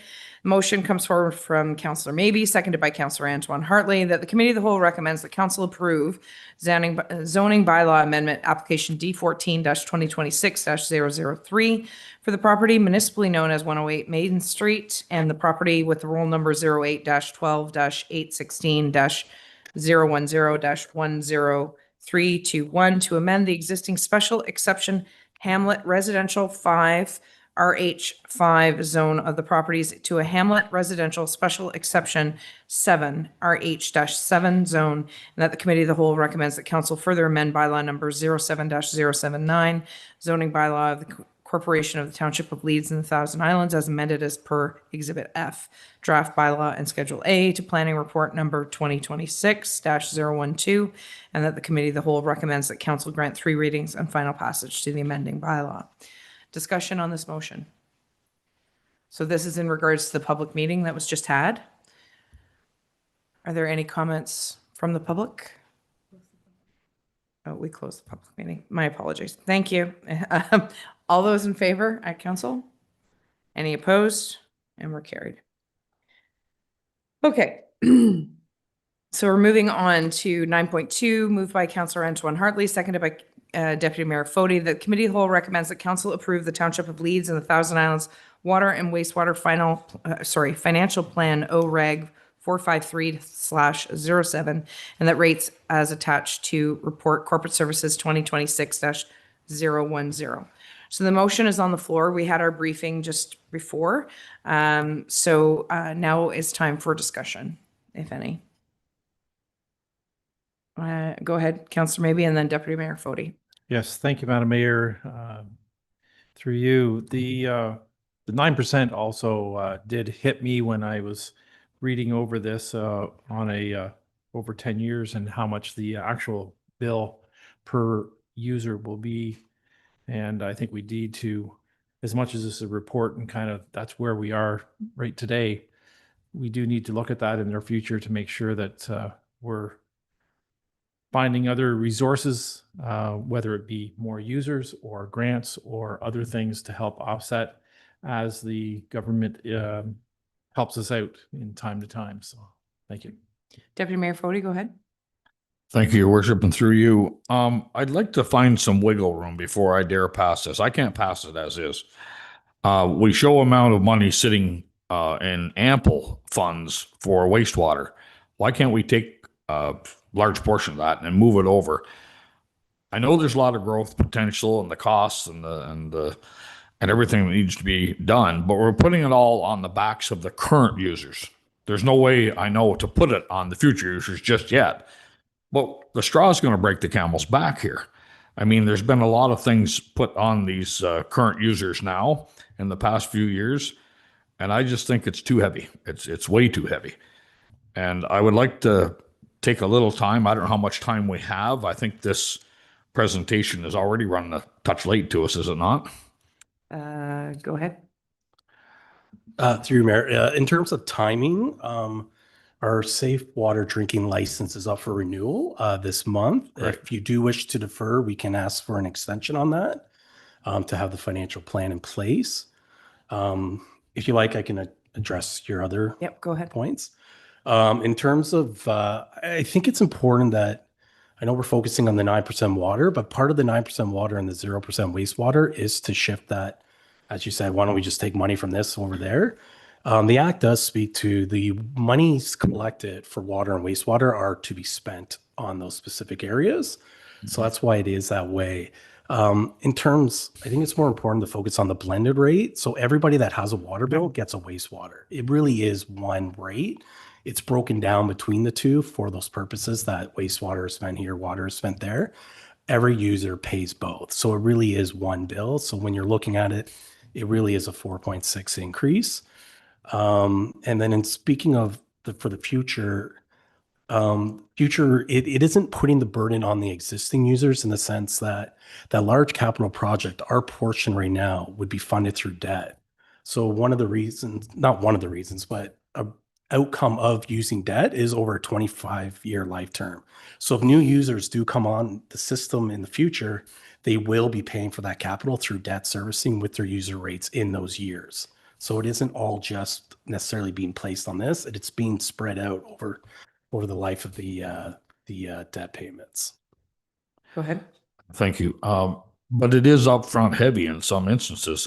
I realize it's one bill and the rate or the user gets the bill and it's broke out accordingly.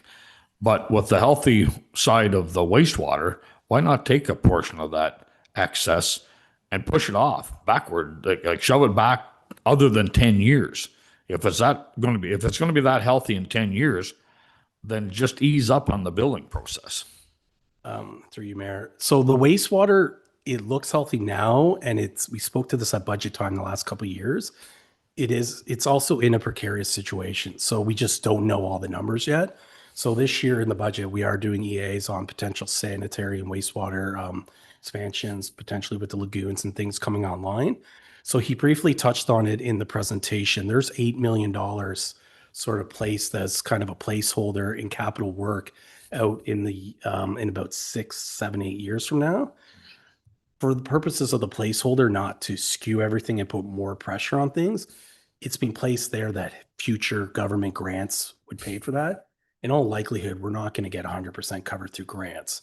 So if we don't, at that time, if we don't have sufficient reserves, if we don't get that grant in the future and we have to do that work, it will blow through our wastewater reserves in less than 4 years. So we're not sitting on this massive stockpile of cash in wastewater. It is also in a precarious, but for now, until that EA and all that work gets done this year, then we'll revise and come back with a better, we'll have more inputs and better analysis on it. But it is important to note, like, without those potential future grants for that potential 8 million, it'll be in the same situation that water's in.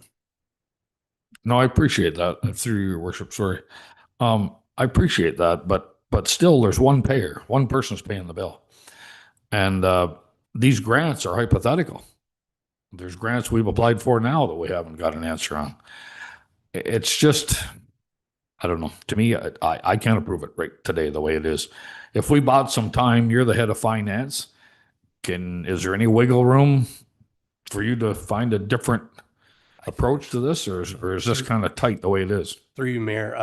So in working with Jim and BMA Consulting, we did look for alternatives. At the end of the day, the math is kind of the math. We're limited. We have 300 hookups. We're doing this big capital project. We're looking at servicing that debt. It's kind of the reality of the situation. To be frank with you, I was kind of surprised the blended rate was actually below 5% for next year. I was expecting embracing for worse. To give you some perspective, right now, our water is about $100,000 a year in operating expenses. To service that debt, it's going to be about $220,000. That's a 50% increase just servicing the debt. So a 4.6, now I'm empathetic to people, and that doesn't seem like a win. We were coming off years of 3.5 without that capital investment. So to be at a 4.6, it was better than I anticipated. I'll put it that way. Okay. So the only suggestion I could make, Deputy Mayor, is one that I had a conversation with the treasurer previously. And it's not up for debate that we have to approve this or defer it or turn it down this evening. But there could be a way that we could look to the casino funds because they're not levy dollars. We have allocated them in our budget already. However, we use those funds for lots of community things, whether it be investment in specific communities, scholarships for young people, supportive community groups, all sorts of things. However, this could be something that we could put some money or try to allocate later on in a future budgeting cycle. It's something that we could look at. But when you're talking about 4.6% in overall, because the way I liken it to what the treasurer has already said is you look at the county bill, you look at our tax bill. So our tax bill increase was, my memory's failing right now, just 4.9 or something. And that was the blended increase. That was ours, but sorry, the blended increase with county was 3.3. So while I appreciate the 9% is hard to stomach when you look at that number specifically, the overall bill is not going up 9%. It's going up 4.6. It's no different than the tax bills that we've had to deal with. And to the point that the treasurer's already made, the fact that we're under 5% and having to add that debt to get the project done is pretty remarkable. I'm not insensitive to the fact that the cost of everything has gone up. The only other thing that I missed, I can't recall, was there comparison to other municipalities locally? No. In the No, we didn't include it in there. I do have comparable numbers. We're definitely not the lowest. We're definitely not the highest. So out of the 16 rates I compared, it's hard when you get into comparisons. There's different size of meters. There's different this. There's some are It's more not comparing some apples. are more transparent than others. But out of the 16 I compared to, we were 10th. So there were 9 lower. There were 6 higher, including some neighbors. So I mean, it gets to a lot of the lower ones are larger municipalities, I'd say, that have economies of scale. As Jim mentioned there, a lot of the fixed capital it's very capital intensive, and you just don't have the economies of scale to spread that out over more users here, unfortunately. The only other point I'd make on this plan for council is, and Jim touched on this too, you're not approving 5% rate increases for the next 10 years. You're approving a financial plan that demonstrates to the province under the Safe Drinking Water Act that we do have a financial plan that would say our water system is sustainable.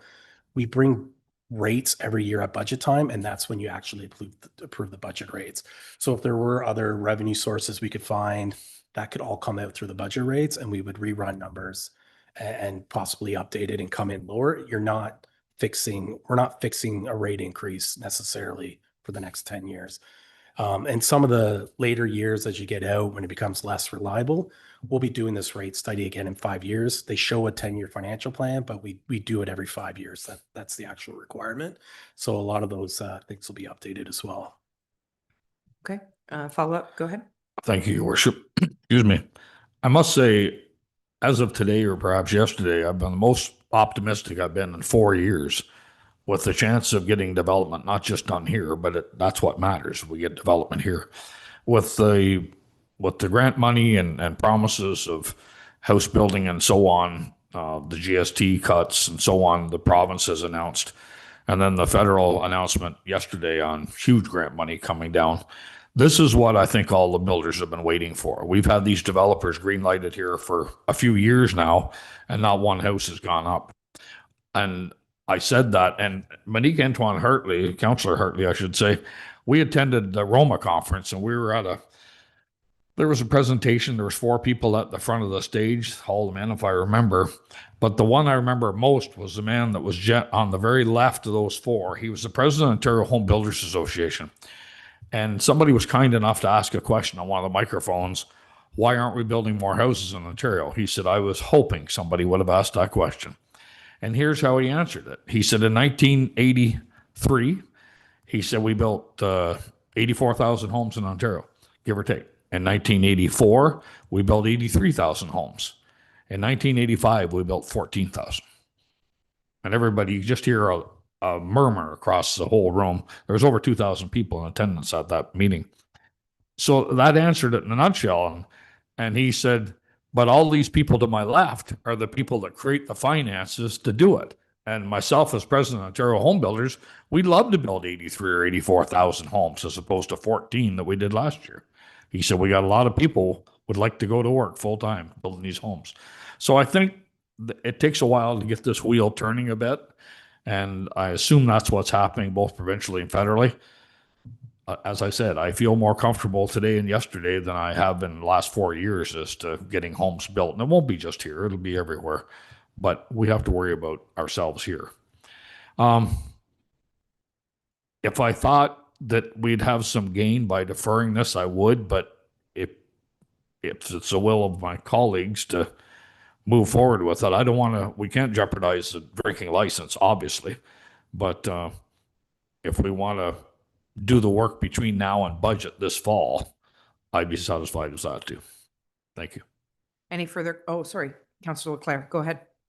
Yeah, thank you. And through you, I think my questions are mostly answered, but I just wanted to clarify for public that maybe didn't read the report. We're talking $8 a day, right?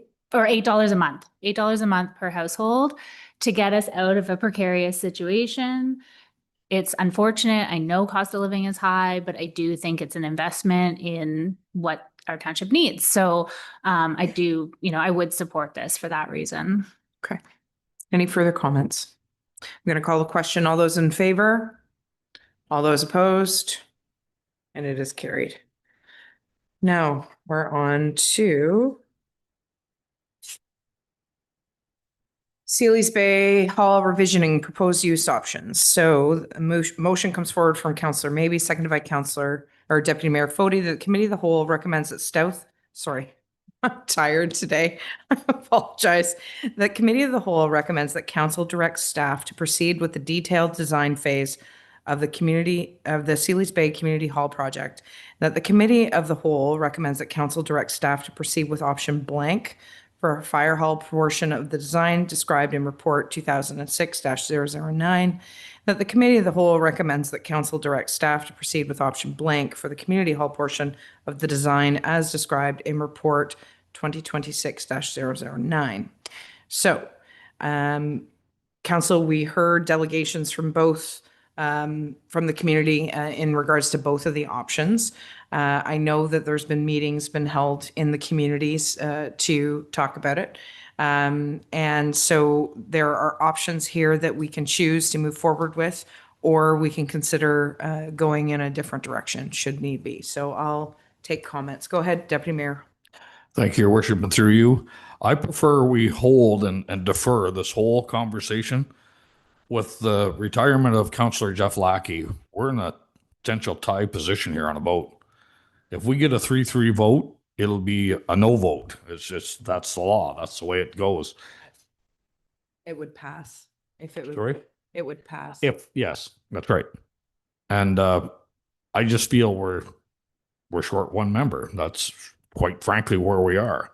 I don't know when. I assume that's next week's agenda. It's a council issue. It'll come up next week. Should we choose a similar process to what we have, then we'll have somebody back at this chair by perhaps May.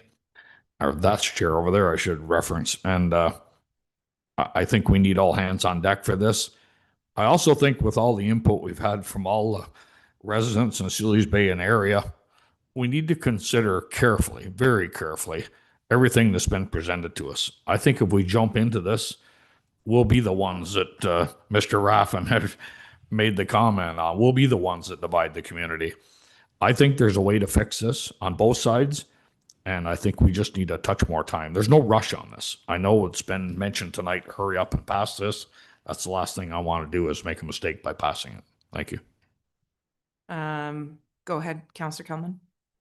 Thank you, Your Worship, and through you.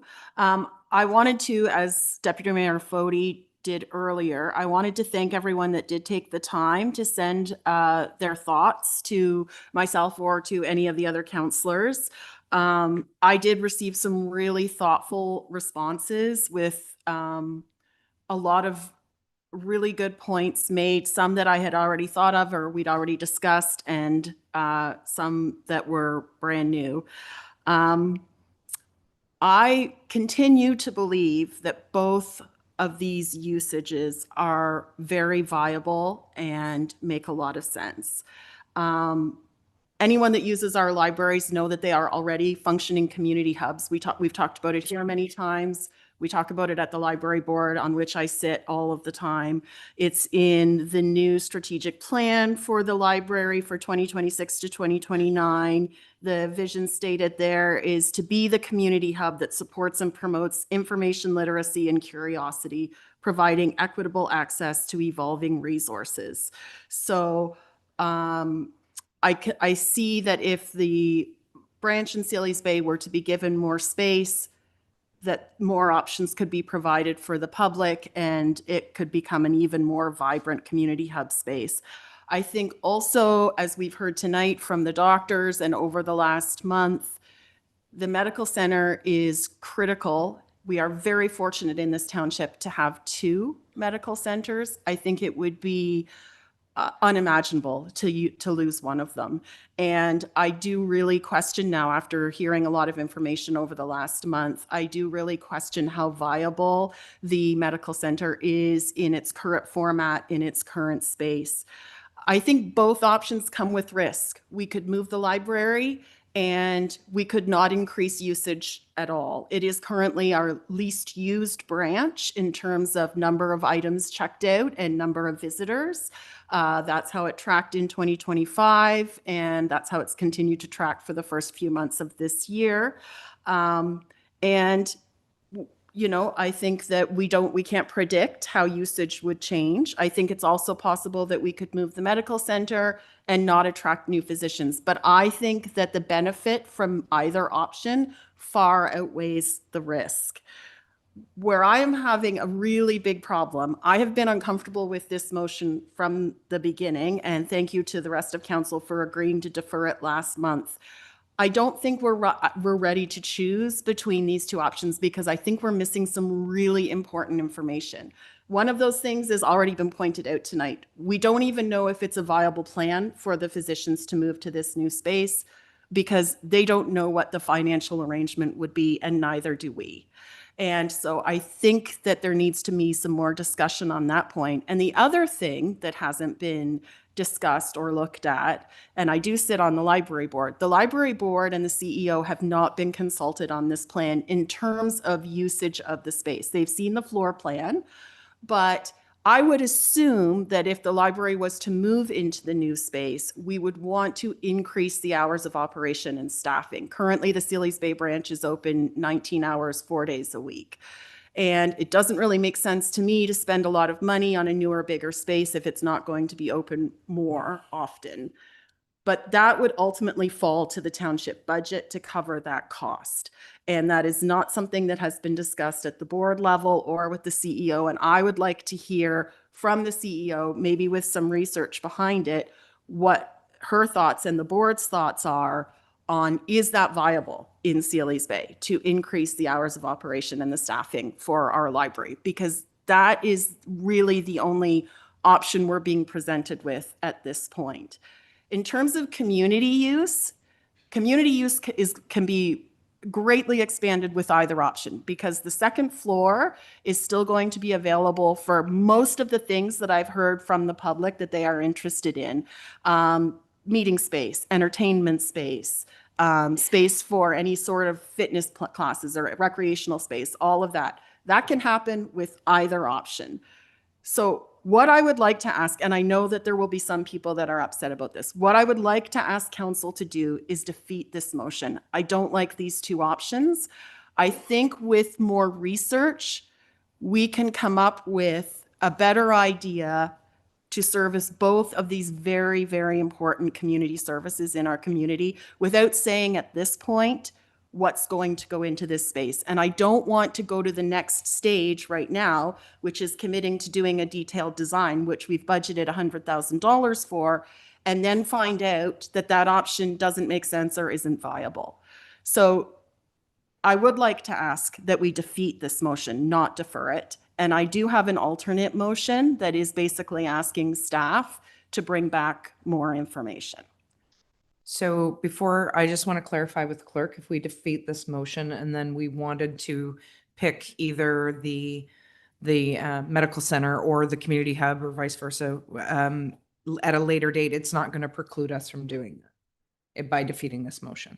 Through your worship, this is committee of the whole, so it Oh, wouldn't be a right. reconsideration. I told you I'm tired. I apologize. No worries.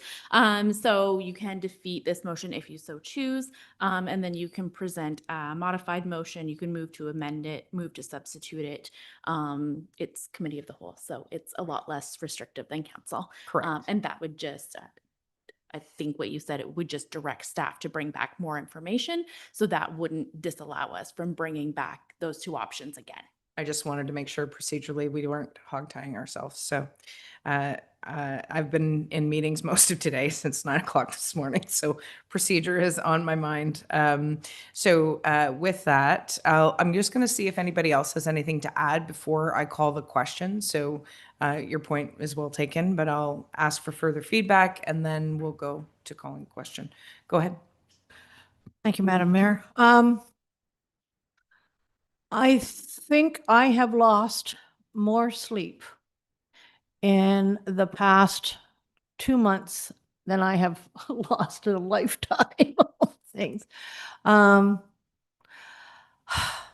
was born and raised Sealy's Bay. I know that community inside out, backwards, and upside down. And I think everyone in that community wants what's best for everyone. And I agree with Councillor Kelman and Councillor Foti that I don't think we have all the information we need from our end.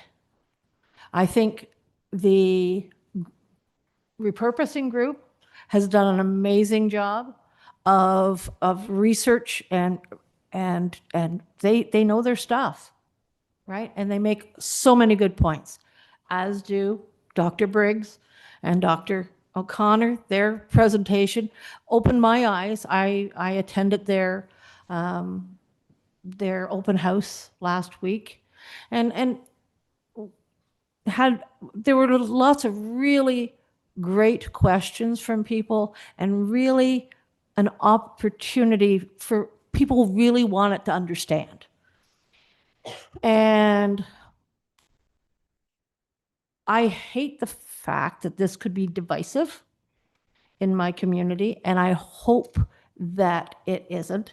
This is not black and white. I've had so many people tell me, oh, it's black and white. No, it's not.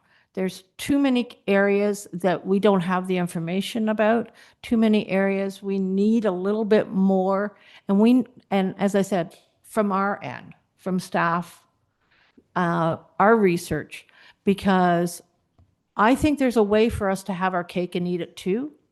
But if we rush through this, we'll have cake on our faces. we need to think it through and think it through well, so that the community is on board with everything, hopefully.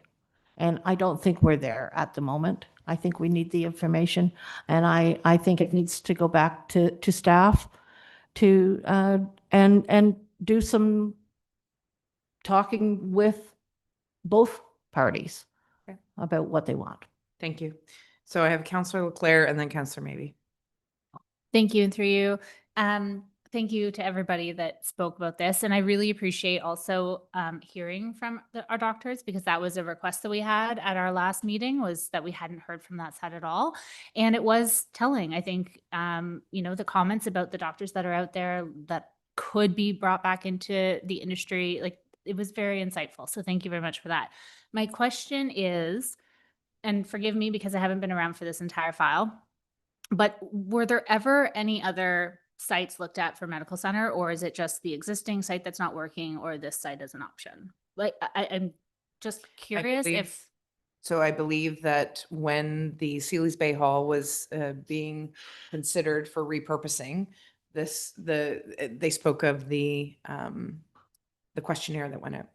And I think the questionnaire was created not necessarily by public consultation individuals, but it was worded in such a way that it was a bit misleading. So they've indicated, so because how does anybody choose between wanting a medical clinic and wanting a community center? It's not a choice, right? We are Canadians. We expect medical care in our communities, and we're very fortunate to have, as has been indicated. So, so as far as choosing or looking at other options, those were the two top choices that came through, which is why that was contemplated. But it's not to say that at the end of the day, the presenter, I think it was Dr. Raffin, that said 70% of the folks who responded talked about wanting public space or community space access. So that, to me, sort of that generalization. But again, the survey was done in a maybe not as strategic way as it could have been, because nobody wants to choose between medical or community space. Go ahead. Sorry, if I could just clarify, I don't believe the survey specified any particular uses, but there was two that sort of came through with the results of the survey. That being said, the questions potentially could have been worded differently, a little differently. So those were the two main uses that came through that survey.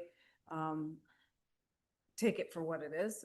So there were no other uses actually looked at. And then that is what really went, that's where the focus of the process went into, is looking at those particular uses.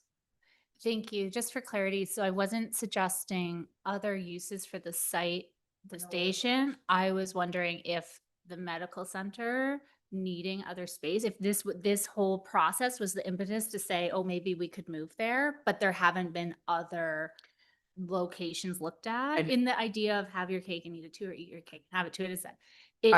I would say that the doctors might have had those conversations themselves, but as part of this process, we haven't been involved. But I think that Councillor Kelman's motion might lead us to have further conversations in regards to that once we get to that point. Sure. And it's been determined that there isn't enough room at the station for both sites. Correct.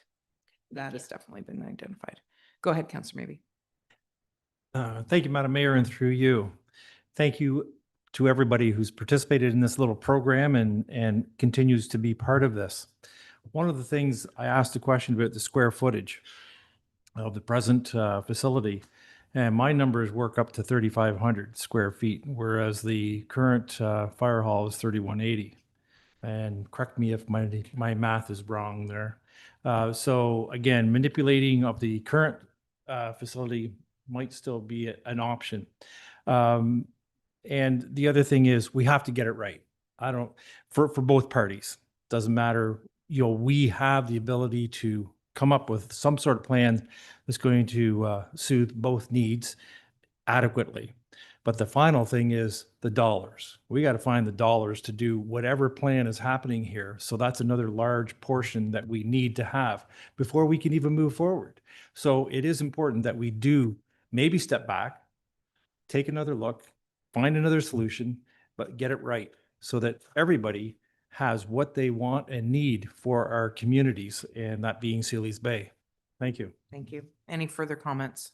Go ahead, Councillor Antoine Hartley, and then I'm going to call the question. Thank you, Mayor. One of the other things I keep thinking about is why I am reluctant to say one or the other is moving forward, we want to have a solution for everybody. And I'm just afraid that if we say, this is what we're going to do, the other choice will disappear. Just because that's how sometimes things work. So I think if we move forward intentionally knowing that we're looking for options for both, I think that's a better route for us to go. Okay.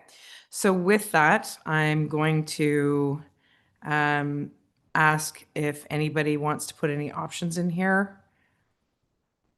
I'm going to call the question as it's written with the blanks. So all those in favor of the motion at hand? All those opposed?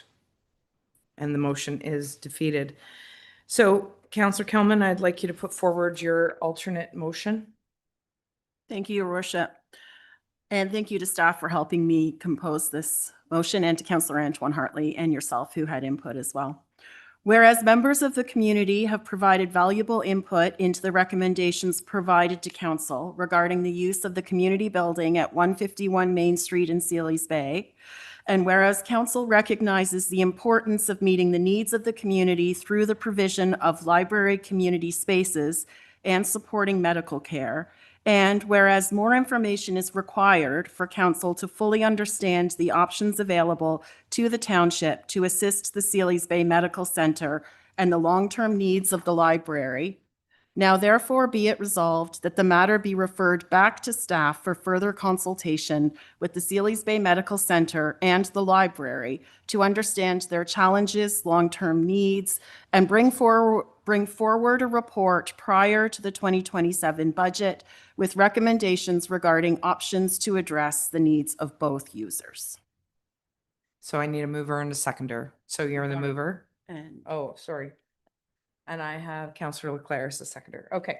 So the motion is on the floor. So I didn't mean to be cloak and dagger earlier when I said that there was an alternative, because I think Councillor Antoine Hartley put it quite eloquently.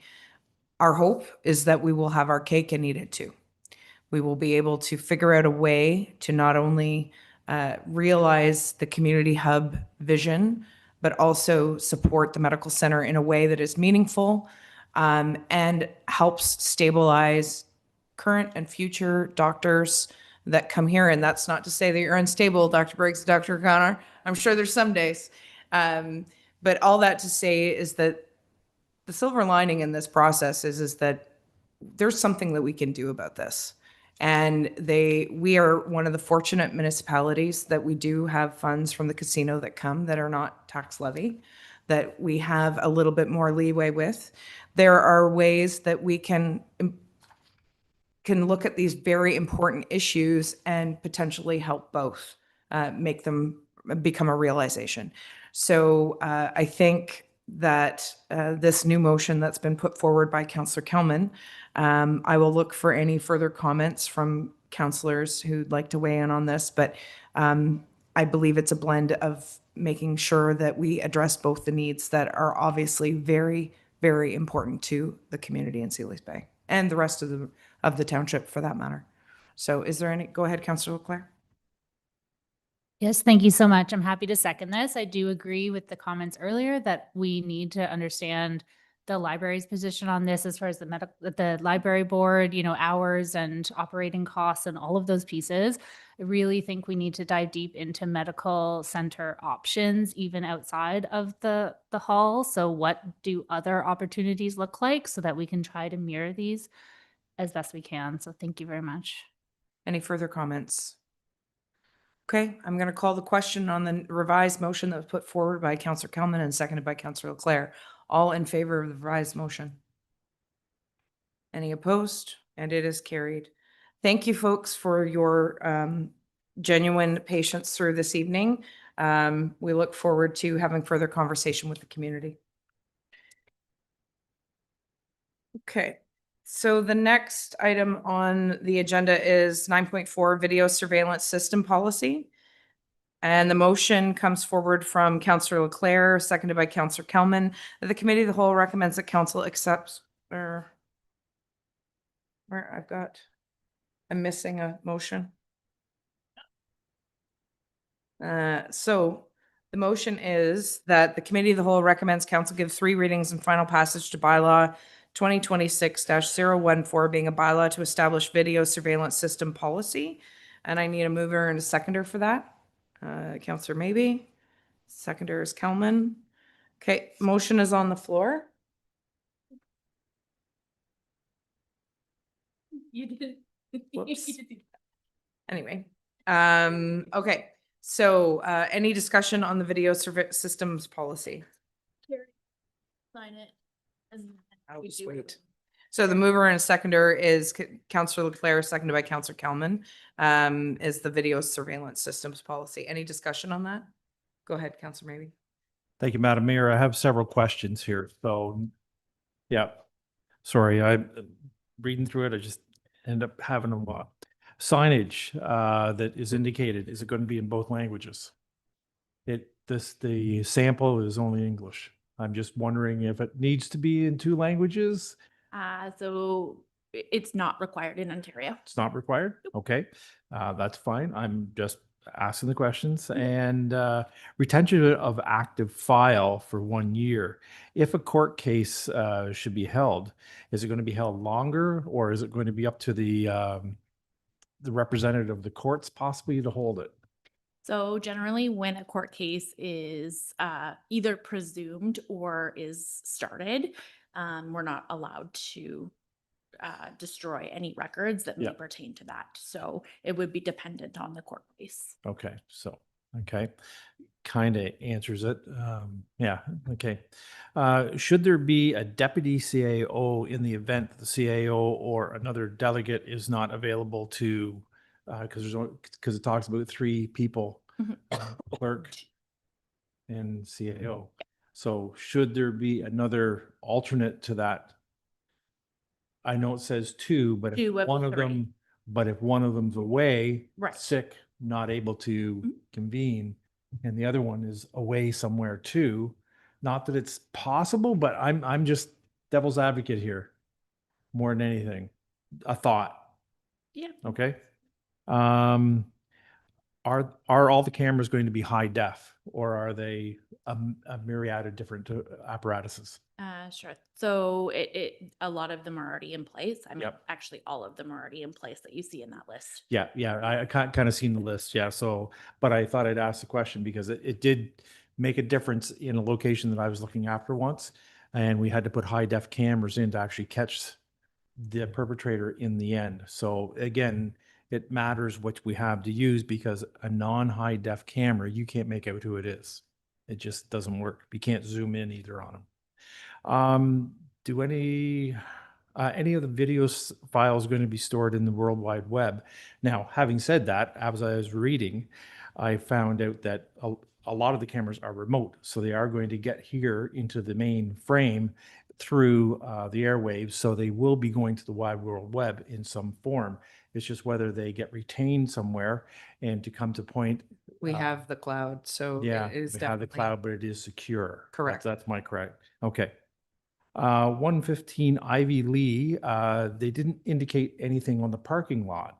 They mentioned the dock, but the parking lot's going to become in use soon, and it's going to have a card reader and all that stuff. Should it also have a camera? It will. So through your worship, this is just about how we deal with video surveillance. Yep. If new cameras are being added, that would come forward to council if necessary, and then I could Just gave me a procedurally- list.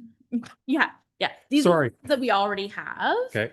So moving forward, if new ones are required, that would be Yeah. And then the 530 Eden Grove was actually the dump, but it didn't say where it was. It just gave an address. Yes, that's correct, because that one is prepped for one, but it doesn't actually have it up Okay. and live yet.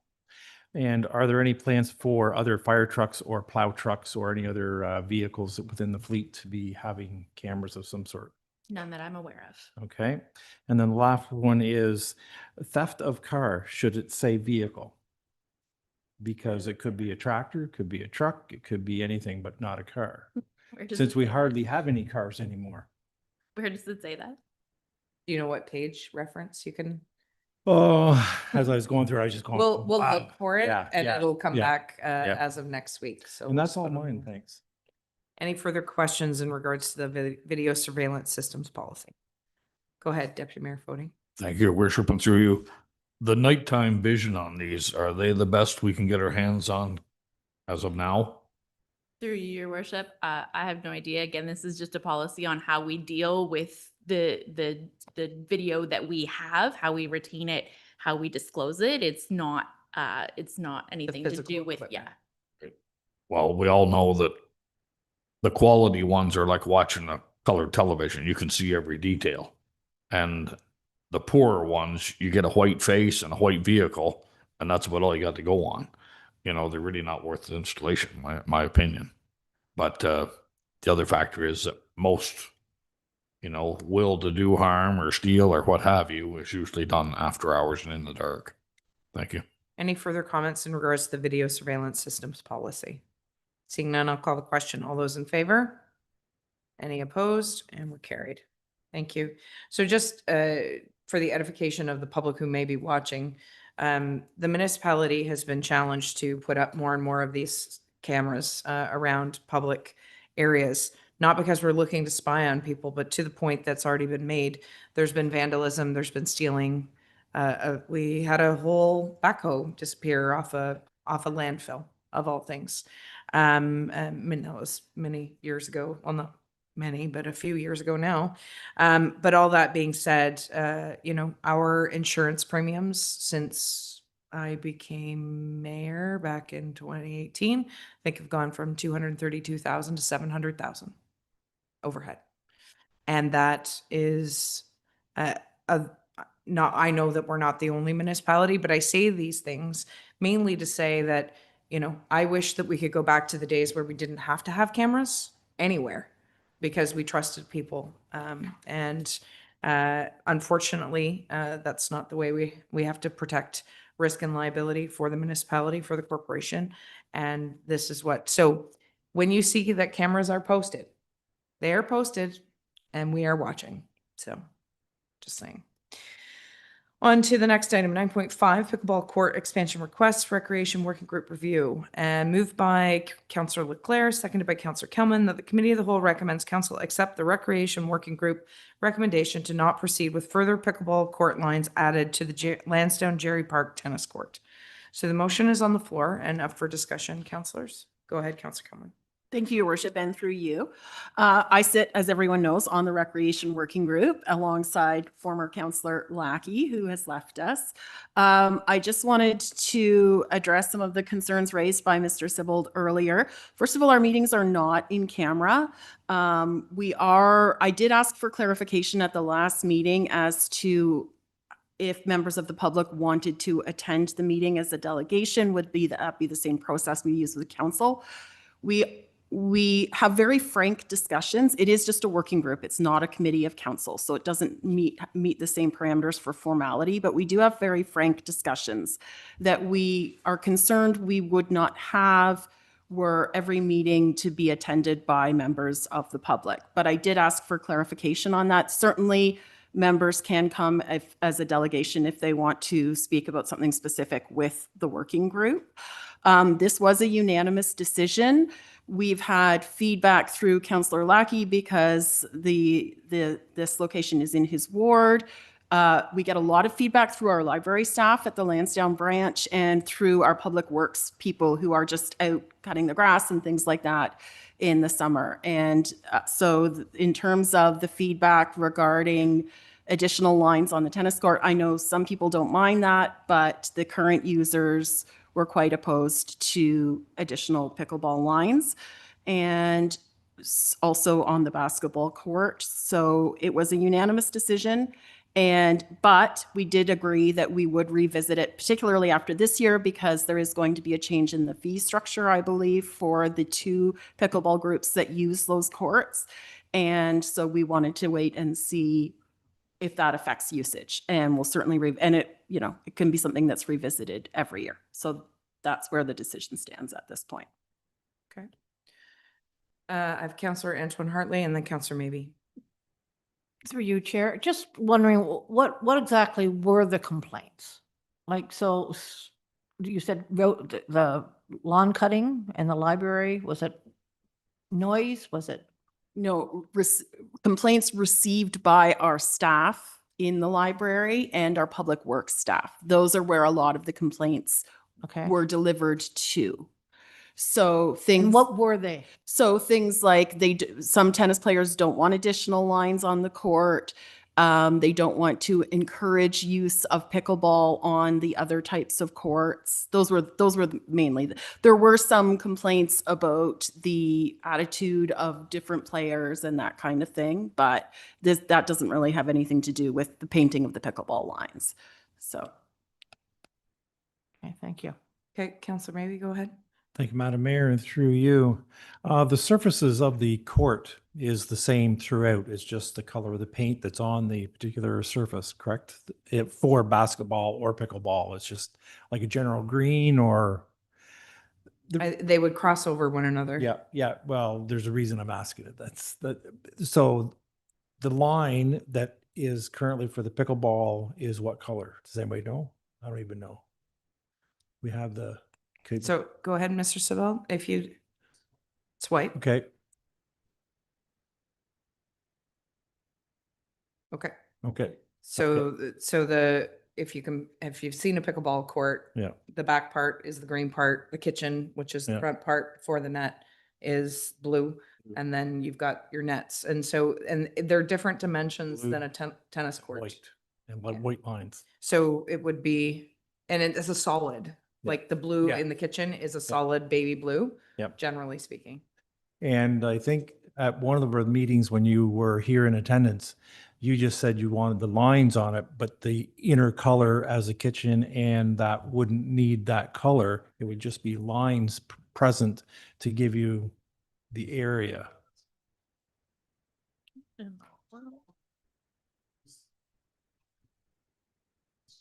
Yeah.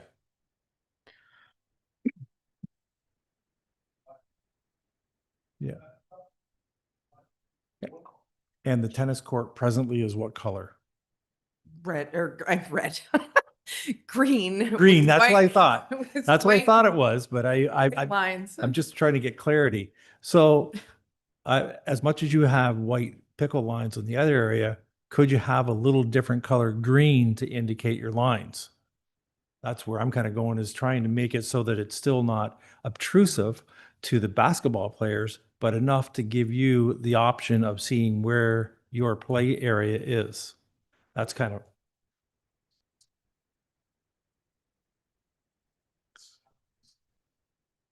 I think the main issue is the fact that there's other user groups that want to use the courts as well. So we have to balance that. But also said at one of your presentations is that if another group comes up and you're there, you're going to move away.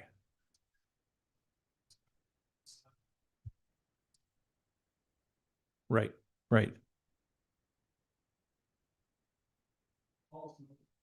Yep. Yep. Now the other side of this one is the fees. There weren't any fees last year. There are fees present this year, I believe. And then next year, they're going to be different again. Do we have any idea on the numbers? I believe that has not been established yet. The recreation coordinator is meeting with the 2 pickleball groups to offer them a memorandum of understanding for this year. But that has not been established yet. Okay. Yeah. Mr. Sybil? That meeting being held tomorrow, 11:30, and it's not known what fees will be. What we do know is that last year we had more players than we could accommodate, so that's the fact. We don't know how the fee structure will affect the numbers, if at all. So that's just speculation. But we don't like a decision being made based on speculation, or we can make it based on fact that more players we have. My follow-up question to the fees is any amount going to cause you not to play on the courts? You know, like There's if- always a threshold for paying. Well, If yeah, if we said but- $50 an hour, they'd Yeah, probably look at us yeah. like we have horns on our head. Well, that's what I'm going with is, you know, there's going to be a threshold, but I think the general fees for the courts already are fairly low, at least what we talked about 3 years ago, I think at a debate, I guess. So I'm just some questions about the costs. If it's too prohibitive, you're not going to be there, but if it's reasonable, you're going to be there anyways.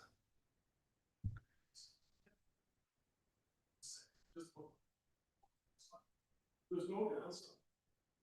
This is a cheap and easy project. It's not going to make the facility less useful to tennis players or anybody else. So I would ask you to just, we spend more time than any on discussing such a trivial matter. You know, people have gone to war with this discussion. Let's get it done. Yeah. Okay. Okay, so I've got Councillor Leclerc who has to get in and then Deputy Mayor Fody. Go ahead. Yeah, thank you. And through you, I do have concerns with this report. So I'll start there. I also agree with getting out of people's way and letting them be active. So that's kind of, I mentioned this when we talked about a previous pickleball file. I play a ton of sports and they all overlap lines. Volleyball and basketball overlap lines, ringette and hockey overlap lines. It's not an issue until we make it an issue. I think if there's an interest in reevaluating, I would support that in after letting people use the courts. If there's space there that's not being used, I would encourage pickleballers to use it. I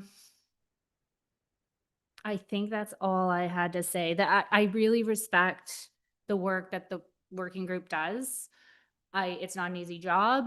I would have liked to see more in the report, maybe minutes from that meeting, you know, the actual concerns laid out, how we could address them, representation on that committee. You know, again, not an easy job, really appreciate, again, not a committee, sorry, working group, really appreciate the work that they're doing. But if I'm just looking at this report, I'm not going to support this. Thank you. Deputy Mayor Fody. Thank you, Your Worship, through you. I'm not going to go against the working group. They're the ones that have the full gamut of information before them. And if they've come back with this recommendation, that's good enough for me at this time. I don't doubt that going forward, this conversation will come up again, and they will deal with it at that time. Thank you. Would anybody consider a deferral of this to the council meeting until the pickleball group can meet with, because the only thing that's preventing me from making a decision tonight is they don't even know what the fees are and whatever proposed. So maybe perhaps there is further information, or Alex can come to answer those things. Or hearing some of the conversation, and not having the benefit of being at the working group meeting, but understanding that the working group is privy to more information based on their consultations and information. I'm just wondering if it's more of a deferral beyond council to allow for more information to be brought back in terms of the different groups or broader consultation. I also don't know, we'd need to understand the additional costs associated with putting the lines down. I know that the courts were resurfaced a couple of years ago. I know that there's costs associated with putting the lines down. It's not as simple as just putting paint down. So there's more involved in this, and I'm worried about rushing a recommendation or an updated recommendation back to council next week without having the opportunity to allow our facilities staff to look into that in more detail, as well with potential further conversation with the working group. Given that the working group has put forward a recommendation, I think that there should be feedback into any additional information brought forward to council for consideration. okay, so then perhaps we could entertain a deferral to the following month or in May. Can I weigh in on the procedure? Yes, sorry. That's okay. A deferral would defer it to the next committee of the whole meeting or a committee of the whole meeting that you so choose. If you defeat it, it gets defeated. If you approve it, it would go to committee of, or sorry, to Council. council. You could pull that item out for further discussion from the consent agenda so that it's not all approved as a lump, and you could either approve, deny, or defer it at that point. Sure, if you could please come to the, nobody can hear you online. Just to address I believe she's the CAO, Ms. She's the Vendetti. acting CAO. It is just as simple as putting on paint. We've done it. Our group resurfaced the courts a number of years ago, and we've done this work. We know exactly how to do it. And I'll just stop you right there. We can't do that based on the previous comment I've just made about risk and liability. We're not allowed to do that. We have to get either township staff to do it or a consultant. So while I appreciate the offer, and I'm not trying to be difficult in this moment, No, I understand. in that we have an obligation that we have to utilize. We also have unionized staff, so it becomes an issue. The second point I would make regarding deferral is that I applied for this in January because we want it this spring. I had no idea this would take so long. I mean, to me, this is an absolutely trivial thing. And if we could just put the lines on, whether staff put them on or anybody, I don't really care who does it, then in a month or two, we'll be able to use the new courts. And if you just wait, well, we just don't get to use them. So do the work now. So I think in regards to some of the other decisions that were made tonight, we'd like to do it right and make sure that we're not preventing other people from utilizing those courts as much as you. So as a pickleballer. So while I think that all of us are supportive of recreation and want to see those courts used, there are other people that use those courts at the same time. And painting the lines over top with what's been suggested, I don't know if that was what was discussed at the working group, because I too do not sit on that working group.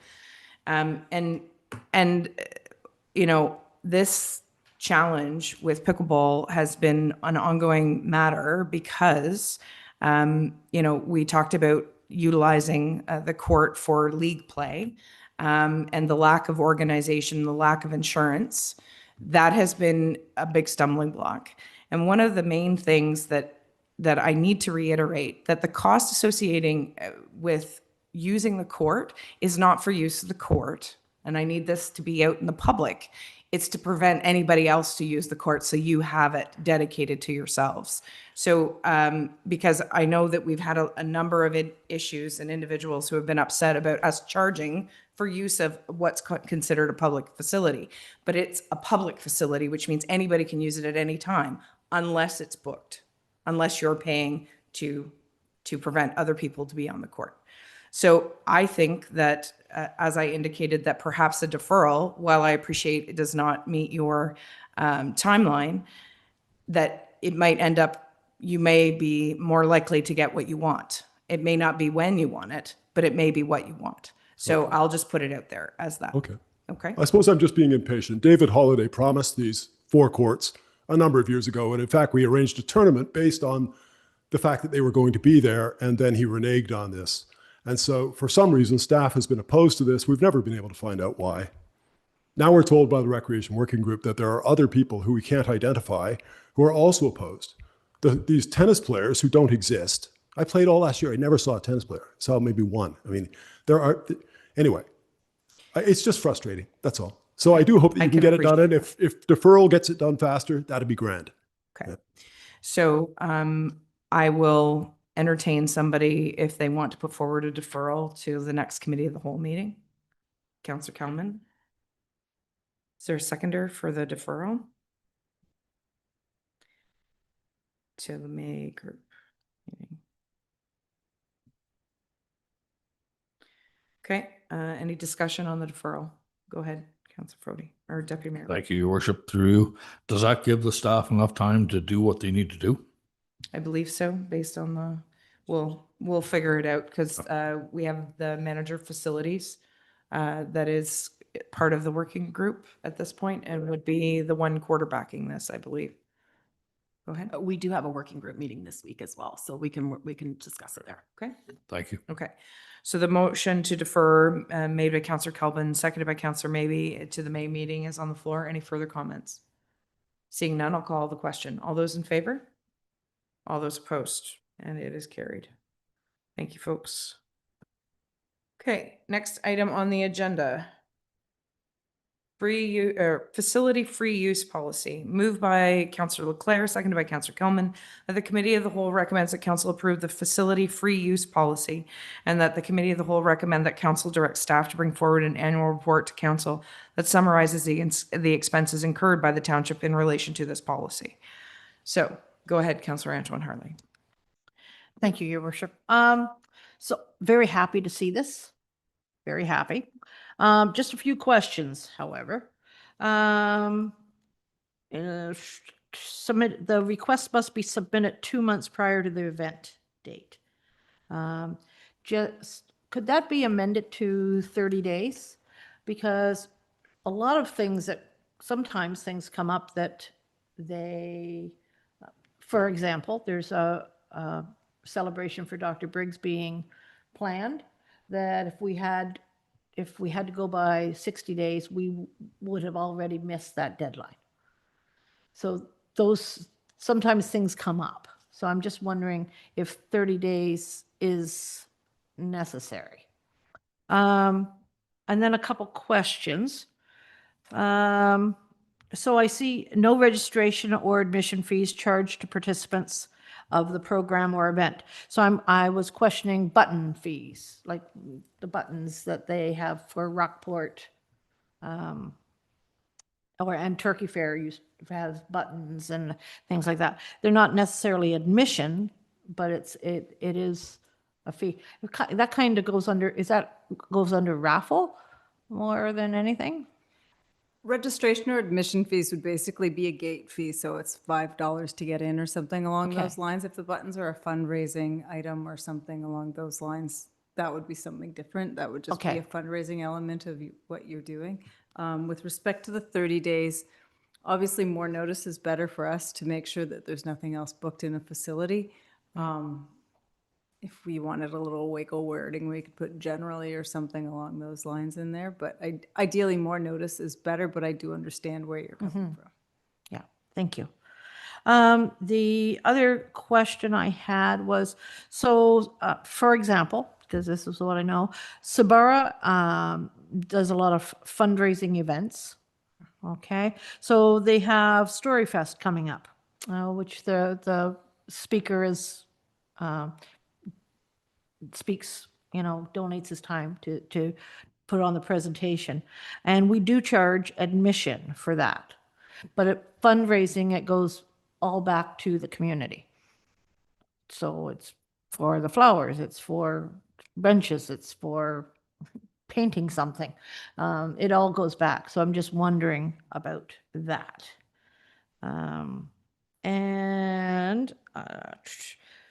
So insurance on this. I'm just wondering going back to a group that I'm working with right now that has just kind of sprung up to put on an event for Dr. Briggs. So they have no funds, right? So I know Rideau Lakes, when they laid out their policy, they have right at the very top of it that all rentals require an additional $35 for insurance or a certificate of insurance, 5 million liability. I'm wondering if we could have something along those lines so that people know what they're, like, for example, that group doesn't have its own insurance and isn't being sponsored by another group. It's just a group of folks Yeah. getting together. Yeah, I'm just wondering if there's something that could be done there so that people have an upfront. So through you, you're just asking for more communication around that piece? They're Yeah. asking for a part of the policy to have like a default, if you don't have insurance, that you could pay for that. So you That- may not pay for the use of the facility, but you would have to pay for the insurance. Yes. That's in the policy, that a certificate of insurance or third-party insurance is not covered by this policy. So I mean, that So That's it's, part of the communication that would Yeah. go on with our recreation coordinator when they're booking. I okay. know that we have ways of assisting people in terms of getting the third-party insurance if Yeah, I think it's necessary. PAL or PAL. Yeah, Or something like yeah. that. So I know that that's something that Alex works quite closely with It'd, people it'd be on. nice if that was right in there though, so people aren't going, hey, I don't have insurance. Like, I don't know how to get insurance. That'd be Yeah, kind of, she can work with people on that. okay. And then ineligible spaces. I understand that nobody can say, oh, I want to rent the playground equipment. I get that. Just questioning the washrooms, change rooms, and parking lots. So that just so You can't section them off. section them off to do and rent it. Okay. Because when you rent the space, you get the washrooms included for free. Right. Okay. Just wanted to clarify that. Can't Didn't, take didn't them away want from other. want to find out that, you get the hall for free, but you gotta pay for the washrooms. Yeah. Just want to make sure. And I noticed that canteens have been put in there as a place that can't be rented. And as you know, Sealy's Bay likes its canteen for Canada Day. Just wondering if there is any leeway with that. Through you. The canteen is set up as a workspace with workers in it. So because of the way that it's set up and it is a township staff workspace, that's why the canteens were put in there as an excluded space. Staff were prepared to work with organizers to find other ways that we could support them in terms of tent rental or coolers or that type of thing. But because it's set up as a township workspace, the canteens aren't going to be available for rent. And I believe that there was communication with respect to that issued last year. So that is being carried forward through the policy to implement that. Okay, but they were told this year that they do have the canteen. I wasn't aware of that. Mm-hmm. That is a conversation we can have offline. Yeah, that's a separate conversation. Yeah. Anyways, great job. I really like seeing this, but I do have those questions. Okay, go ahead, Deputy Mayor Fode and then Councillor Kelman. Just as an aside, it would rarely happen, but I think the staff that are looking after these facilities need to judge an application as it comes forward. I'm thinking to 1986. There was three wakes held in conjunction with each other in 1 Jesse Street because all three gentlemen were killed in the same accident. The funerals were held in separate localities, separate churches, but the wake, I mean, if you looked at that, conceivably it was only 7 days notice or less. And it went off flawlessly with thousands of people attending that wakes in the rain. And hopefully we never have to go through that again. But I think we have to not cut and dry everything we do. We have to leave just a little bit of wiggle room for a little common sense to deal with the application at hand. Thank you. And I like the idea of The CAO would like to respond to that. sorry.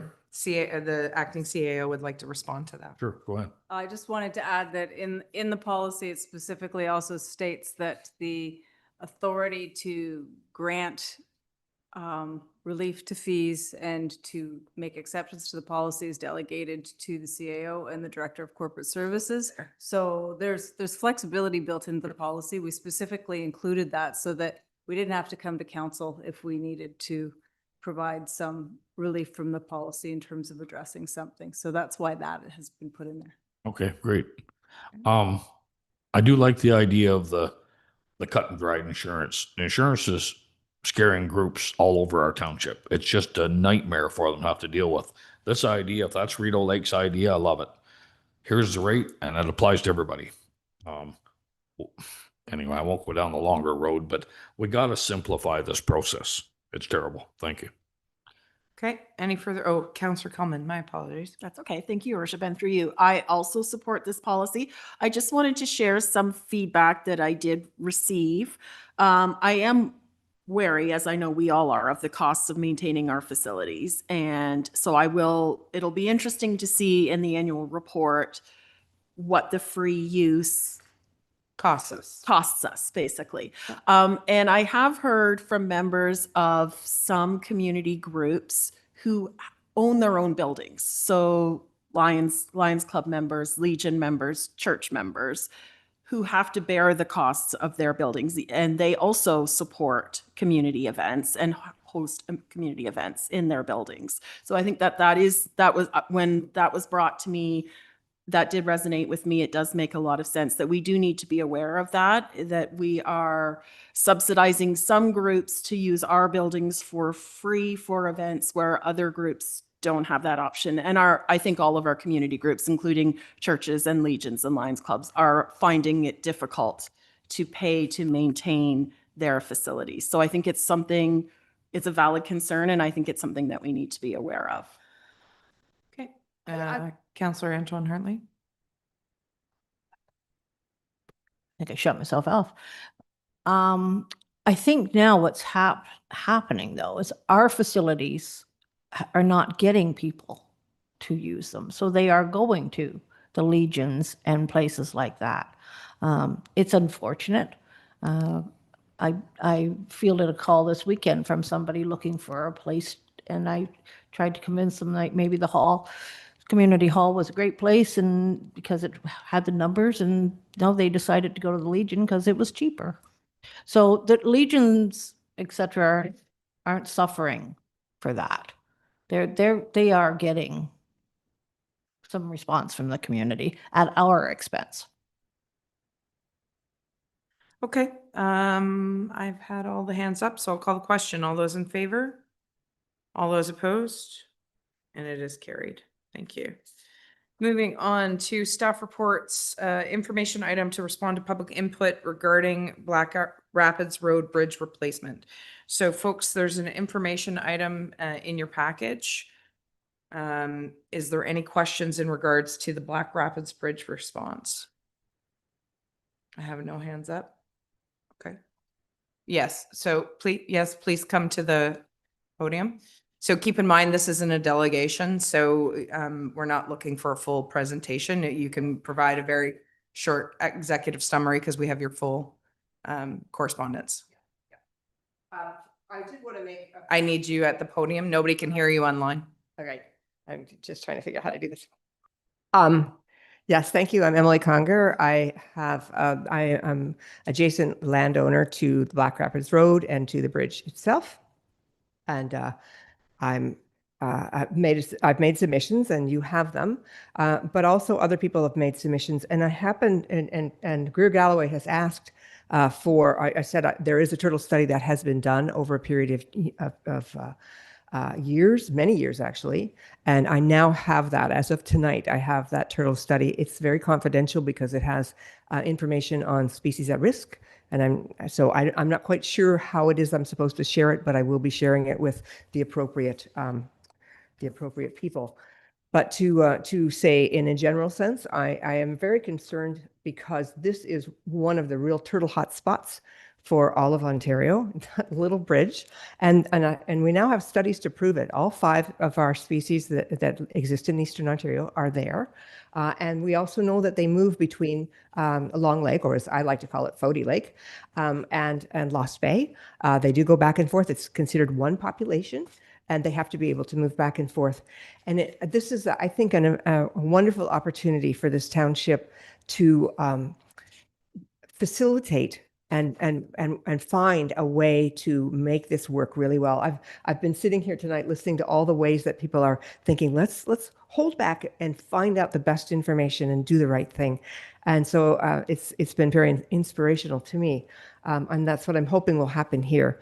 They came up, Greer Galloway came up with a plan, but it didn't have this information. I have information here on my computer that shows that not only is an area of it's a turtle hotspot, and it's also got other endangered species like grass pickerel, but it's also an area of connectivity within for the larger area in the biosphere.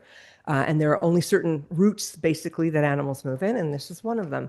So this information is new, and I will make it available now that I finally have it. I've been arguing to get it for since February. I've been trying to get it, and I finally do have it.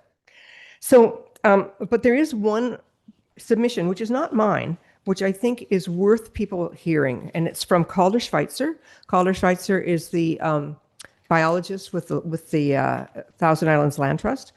And I think he says things way better than I did in my letter. So if you'll just bear with me for a moment, I would like to read that letter. He says, I am a conservationist and trained. I'm actually going to stop you just right now. I need to put a motion to extend. We can only go till 9 p.m. So I need a mover and a seconder that committee of the whole be extended past 9 p.m. in accordance with the section 6 of the procedural bylaw. Krista Leclerc and seconder. Bodie. Okay, all in favor? Any opposed? And we're carried. Sorry to. No worries. Thank you very much. Okay, so he says, I'm a conservationist and trained wildlife biologist local to the Black Rapids area. It is my belief that the proposed update to the Black Rapids Road Bridge is a hazard to sensitive species living in the wetlands that adjoin the road. The area is well known locally for its biodiversity. The bridge in question is just down the road from the Lost Bay Nature Reserve, protected by Ontario Nature, and this Congressmith property, a conservation property protected by Ontario Nature, owned by the Thousand Islands Watershed Land Trust. I said that wrong. The land adjoining the bridge on the south side is also currently in the process of being conserved, also by the Thousand Islands Watershed Land Trust. It is paramount that the ecological integrity of the area not be disturbed with an unnecessarily large bridge project. Wetland-dwelling wildlife, especially turtles, are known to need adequate light on either side of a tunnel in order to effectively use it to move between habitat areas. It is my concern that the long culverts installed as part of this project will block too much light, stopping the turtles from moving between the large wetland areas on either side of the bridge. This is particularly important because turtles display a high degree of nest fidelity. The need to return to the same nesting site each year to lay their eggs. It is for this reason that their movement must not be impeded.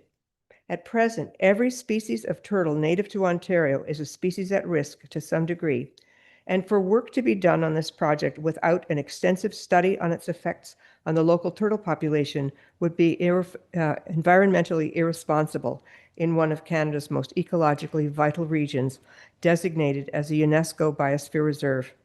I would advise a revisiting of the design with a deeper knowledge of how turtles move through these spaces, and if the bridge must be replaced, a more suitable design for the needs that maximize light availability and ease of movement under the bridge. Further, Black Rapids Road is not a major thoroughfare, and to my understanding, the need to replace the bridge does not stem from structural failure, but from a believed need for additional space to accommodate traffic. County Road 3 is a near parallel highway that better connects the towns of Lyndhurst and Lansdowne. It is paved, wider, and far more level. This is the major thoroughfare in the area, and Black Rapids Road sees a comparatively and objectively small amount of traffic. Nearby, in the village of Lyndhurst, an historic one-lane bridge sits on Highway 33, a highway more on par with County Road 3, and this one-lane bridge is suitable for the needs of the community. The bridge on Black Rapids Road surely sees less traffic and has much less need for widening. From personal observations, I do not believe that traffic on Black Rapids Road is heavy enough to warrant a widening of this bridge per the proposed plan. I also wholeheartedly believe that a traffic study of Black Rapids Road will find this observation to be quantitatively true.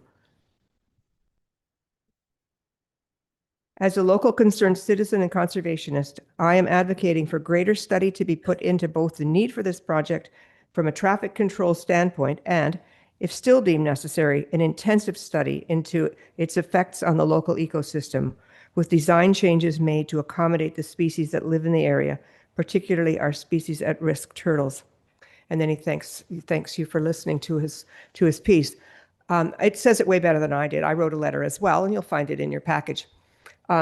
So I'm more than happy to share the new information that I have, both from the study of connectivity in the larger biosphere area, and also the long-term turtle studies that have been done by Blazing Star Environmental, which was hired by Ontario Nature. It took quite a long time for me to get them to be able to give me the studies, which, as I say, are fairly sensitive. They cannot be made public, but I will make sure that whoever it is that's supposed to get them gets them so that the information can be used.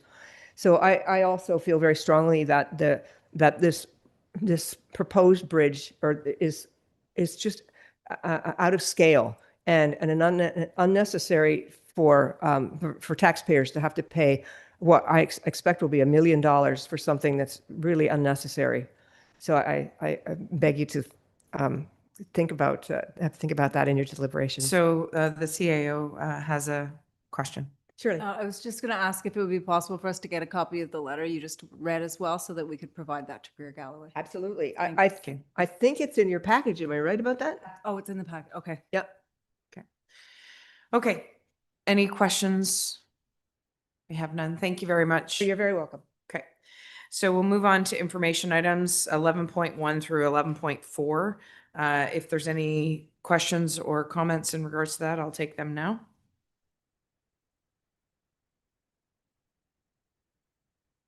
Okay, we'll move on to number 12, rise and report minutes from committees, working groups, and local boards.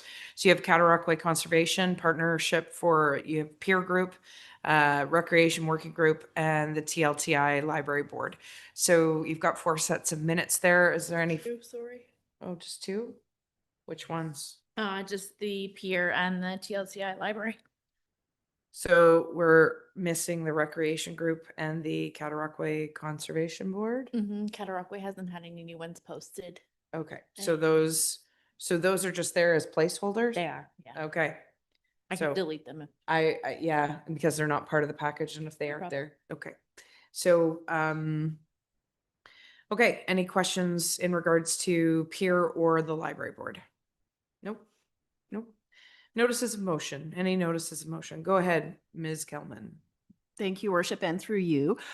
Relating to the correspondence that was received from Ms. Wendt regarding property tax installments, I did have a conversation with our treasurer about her concerns. And during the course of the conversation, he expressed that there was actually some things in our tax collection policy that he would Like to revisit?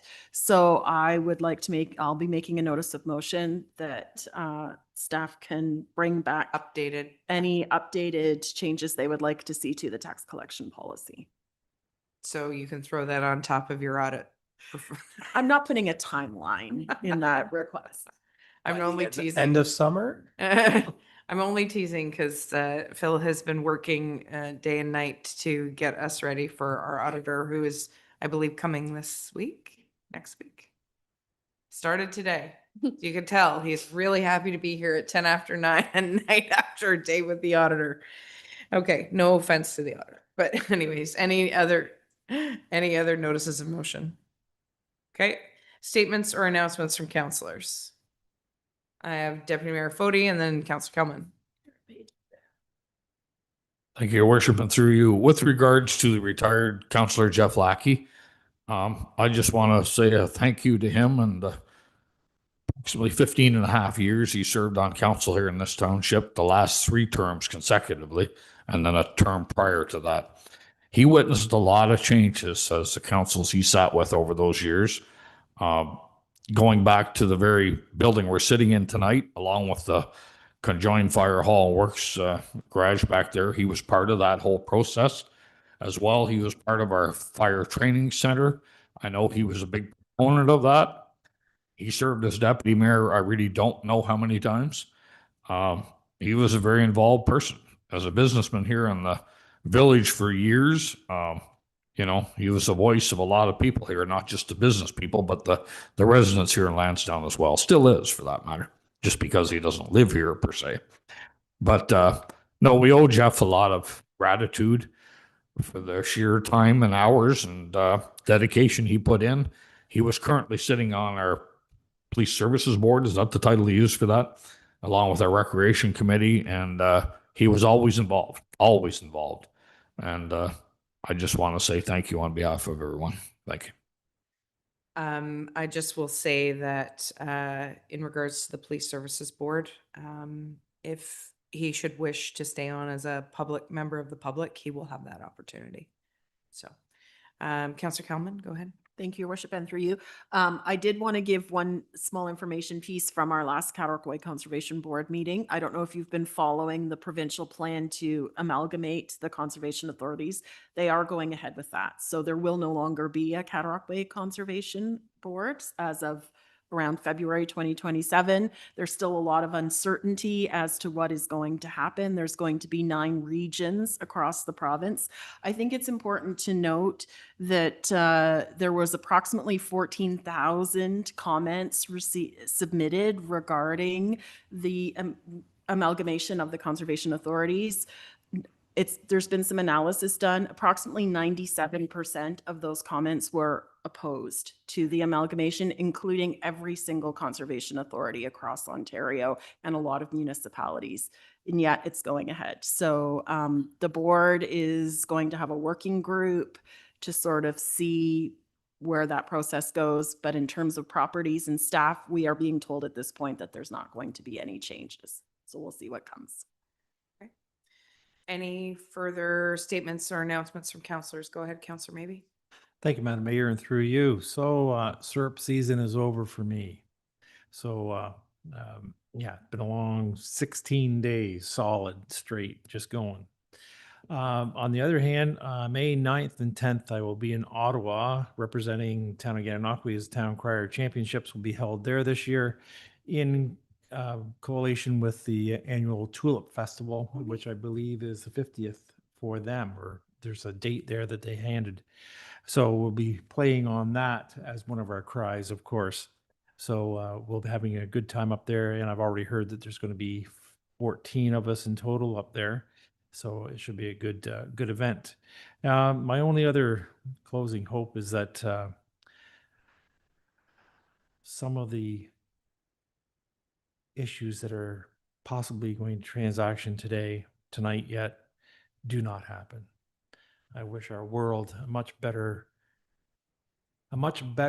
outcome than some of our potential thoughts could be. So I'm not a man who openly prays a lot, but I am praying for a good resolve to what's happening in our world right now. So it's an interesting dilemma we find ourselves all in. Councillor Kelman, did you have your hand up?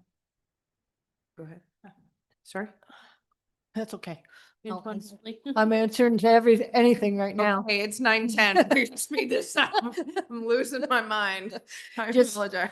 Just a quick one that on the 12th of April will be the Olivet pancake breakfast from 11 till 1, I think.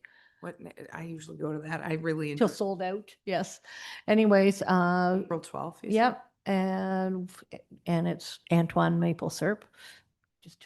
Just a little bit little of plug there. Just a little bit of rivalry here. Yeah. Anyways, and also that there is going to be a celebration for Dr. Debbie Briggs on the 13th of June. There's an invitation coming to all council and the mayor. It's from 1 to 4. And they're hoping to purchase a commemorative bench to be placed somewhere, to be determined by discussion with the township for that. And so monies for that can be sent to Thompson Electric. Michelle Thompson is doing the collection on that, and just watch for the email notification. Thank you. Okay. So I'm gonna blow through the mayor's update as fast as I can. Because obviously this has been not my day. Nominations for the Ontario Senior of the Year Award for TLTI will close this Friday, April the 10th. If you or someone you know is a dedicated senior in our community, please make sure that you nominate them. Online application form is available on the township website. Plans are underway for an award celebration on June the 11th during Seniors Month. The Township Times publication went out in the mail last week on Wednesday. If you didn't receive it in the mail, you can view it on the Township Times publication page of our website. So The nice thing is people are still getting it via the actual snail mail, as we call it. But you can see it online as well. Community grant application spring intake and youth bursary submissions have closed and are set to be reviewed in the upcoming weeks. So watch your council packages for that. Community groups in Lyndhurst, Rockport, Sealy's Bay are encouraging area residents in Lansdowne to join in their pitch and events. Or is there one in Lansdowne? I would. Not yet. But let's get the Lansdownians up and at 'em, because I'm sure we've got garbage places that we didn't think that would ever be garbage. So it's really important. It's one of the things that drives me bananas when the snow melts and just to see the sheer amount of garbage on off ramps and on ramps and on roadsides, whether it be back roads or main roads. Keep it in your car, folks. Drop it off at the gas station. That's what the garbage cans are for. So Saturday, April 18th, 9 a.m. to 1 p.m. Meet at the Rockport Recreation Hall just before 9 a.m., followed by a light lunch. And Saturday, April 25th in Lyndhurst and Sealy's Bay, 9 to 1. And that in Lyndhurst, it's at the Outdoor Education Center. And then in Sealy's Bay, it's the Sealy's Bay Legion with a free barbecue, prizes to follow. So all area residents who are unable to participate in the community events can pick up bags and gloves at the township office or local libraries and drop off your collected materials at the waste site or the township office parking lot trailer in Lansdowne between April 22nd and May 2nd. So that's a very important thing to remember, that if you can't be at one of these events, it doesn't mean you can't pitch in and help your community. Maybe do it with your family, do it with your neighbors, or just do it on your own with your AirPods in, enjoying time outside. Make sure you wear your safety gear. Make sure that you come and pick up the additional help here from the office, gloves, bags, all of this fun stuff. And if you're interested in running for mayor, council, or school board trustee in the upcoming 2026 election, there is an opportunity to attend an information session on April 25th in Elgin, April 30th in Brockville, May 7th in Lansdowne, May 14th in Prescott, and May 21st in Kemptville. For more information, reach out to our clerk. She has more details. The Committee of Adjustment is looking for a new member to join. Applications will be accepted through Friday, April 17th at 4:30 p.m. The application is available online. Storyfest, the Road to Reconciliation, presented by Dr. James Raffin with a special guest, Chuck Commanda, is taking place April 12th at 2 p.m. at the Sealy's Bay Community Hall. And registration for various summer camps and sports organizations is now upon us. Register early to save your spot. A list of program offerings is in the Township Times publication. Camps are promoting on social feeds, and posters are up in local jurisdictions across TLTI. The TLTI spring program sessions have started again this week and run through June. So just keep an eye. The website has been somewhat revamped and a little more streamlined. So if you're having trouble seeing anything, then just let us know. Go ahead. Thank you, through you. I just wanted to add, I thought I saw something Laffer posted 4 hours ago. They are doing a pitch-in day on April 25th from 10 to noon Perfect. in Lansdowne. Okay, so with that sorry, go ahead. Thank you, Your Worship. I have a question. Do you have an update on the George Tackerberry family home? I can do that here in 2 seconds. Thank you. Okay, so I believe the ministry was in to inspect. The first round was April 6th, which was yesterday. And then there's another inspection, I think on the 16th. And so the inspections are happening. So we were working through some of the deficiencies with the contractor that were found during inspections, that things weren't working. And we know that if we get the ministry down and things aren't working, getting them back down is, and one would assume that when you build a brand new building that everything works absolutely perfectly. That is not the case. I just also had 2 instances recently of people who bought brand new cars that quit working within the first 1,000 kilometers. We don't build things the way we used to. Which leads me to my last comment, which is in regards to Councillor, former Deputy Mayor Jeff Lackey. So when I was first elected in 2018, I remember mostly about the elder statesman, and I say that with my tongue in my cheek because he's really not that old at all. But at the end of the day, he had a lot of institutional knowledge that many of us didn't have. It was a change in council. It was a change in general. And I think that it was a big change for Jeff. And I'll boast a little bit. I think it was a positive change. So without going too far down this path, without him being here to receive the message directly, I will say to council that he is planning to come to next week's meeting and he would like to address us. So we'll be suspending the procedural bylaw at next week's meeting, and he'd like an opportunity to say a few words, and then we can say whatever we don't want back, or throw tomatoes or whatever. Anyway, so I spoke to him today. So I'll leave it at that for now, and then we'll have further discussion next week. Okay. With that, we've come to adjournment, I think. There's no closed session, so we're good. Okay, moved by Councillor Clare, seconded by Councillor Kelman, that we adjourn at 9:18 p.m. All those in favor? All those opposed? And it's carried. We are adjourned. Thank you for your patience, everyone.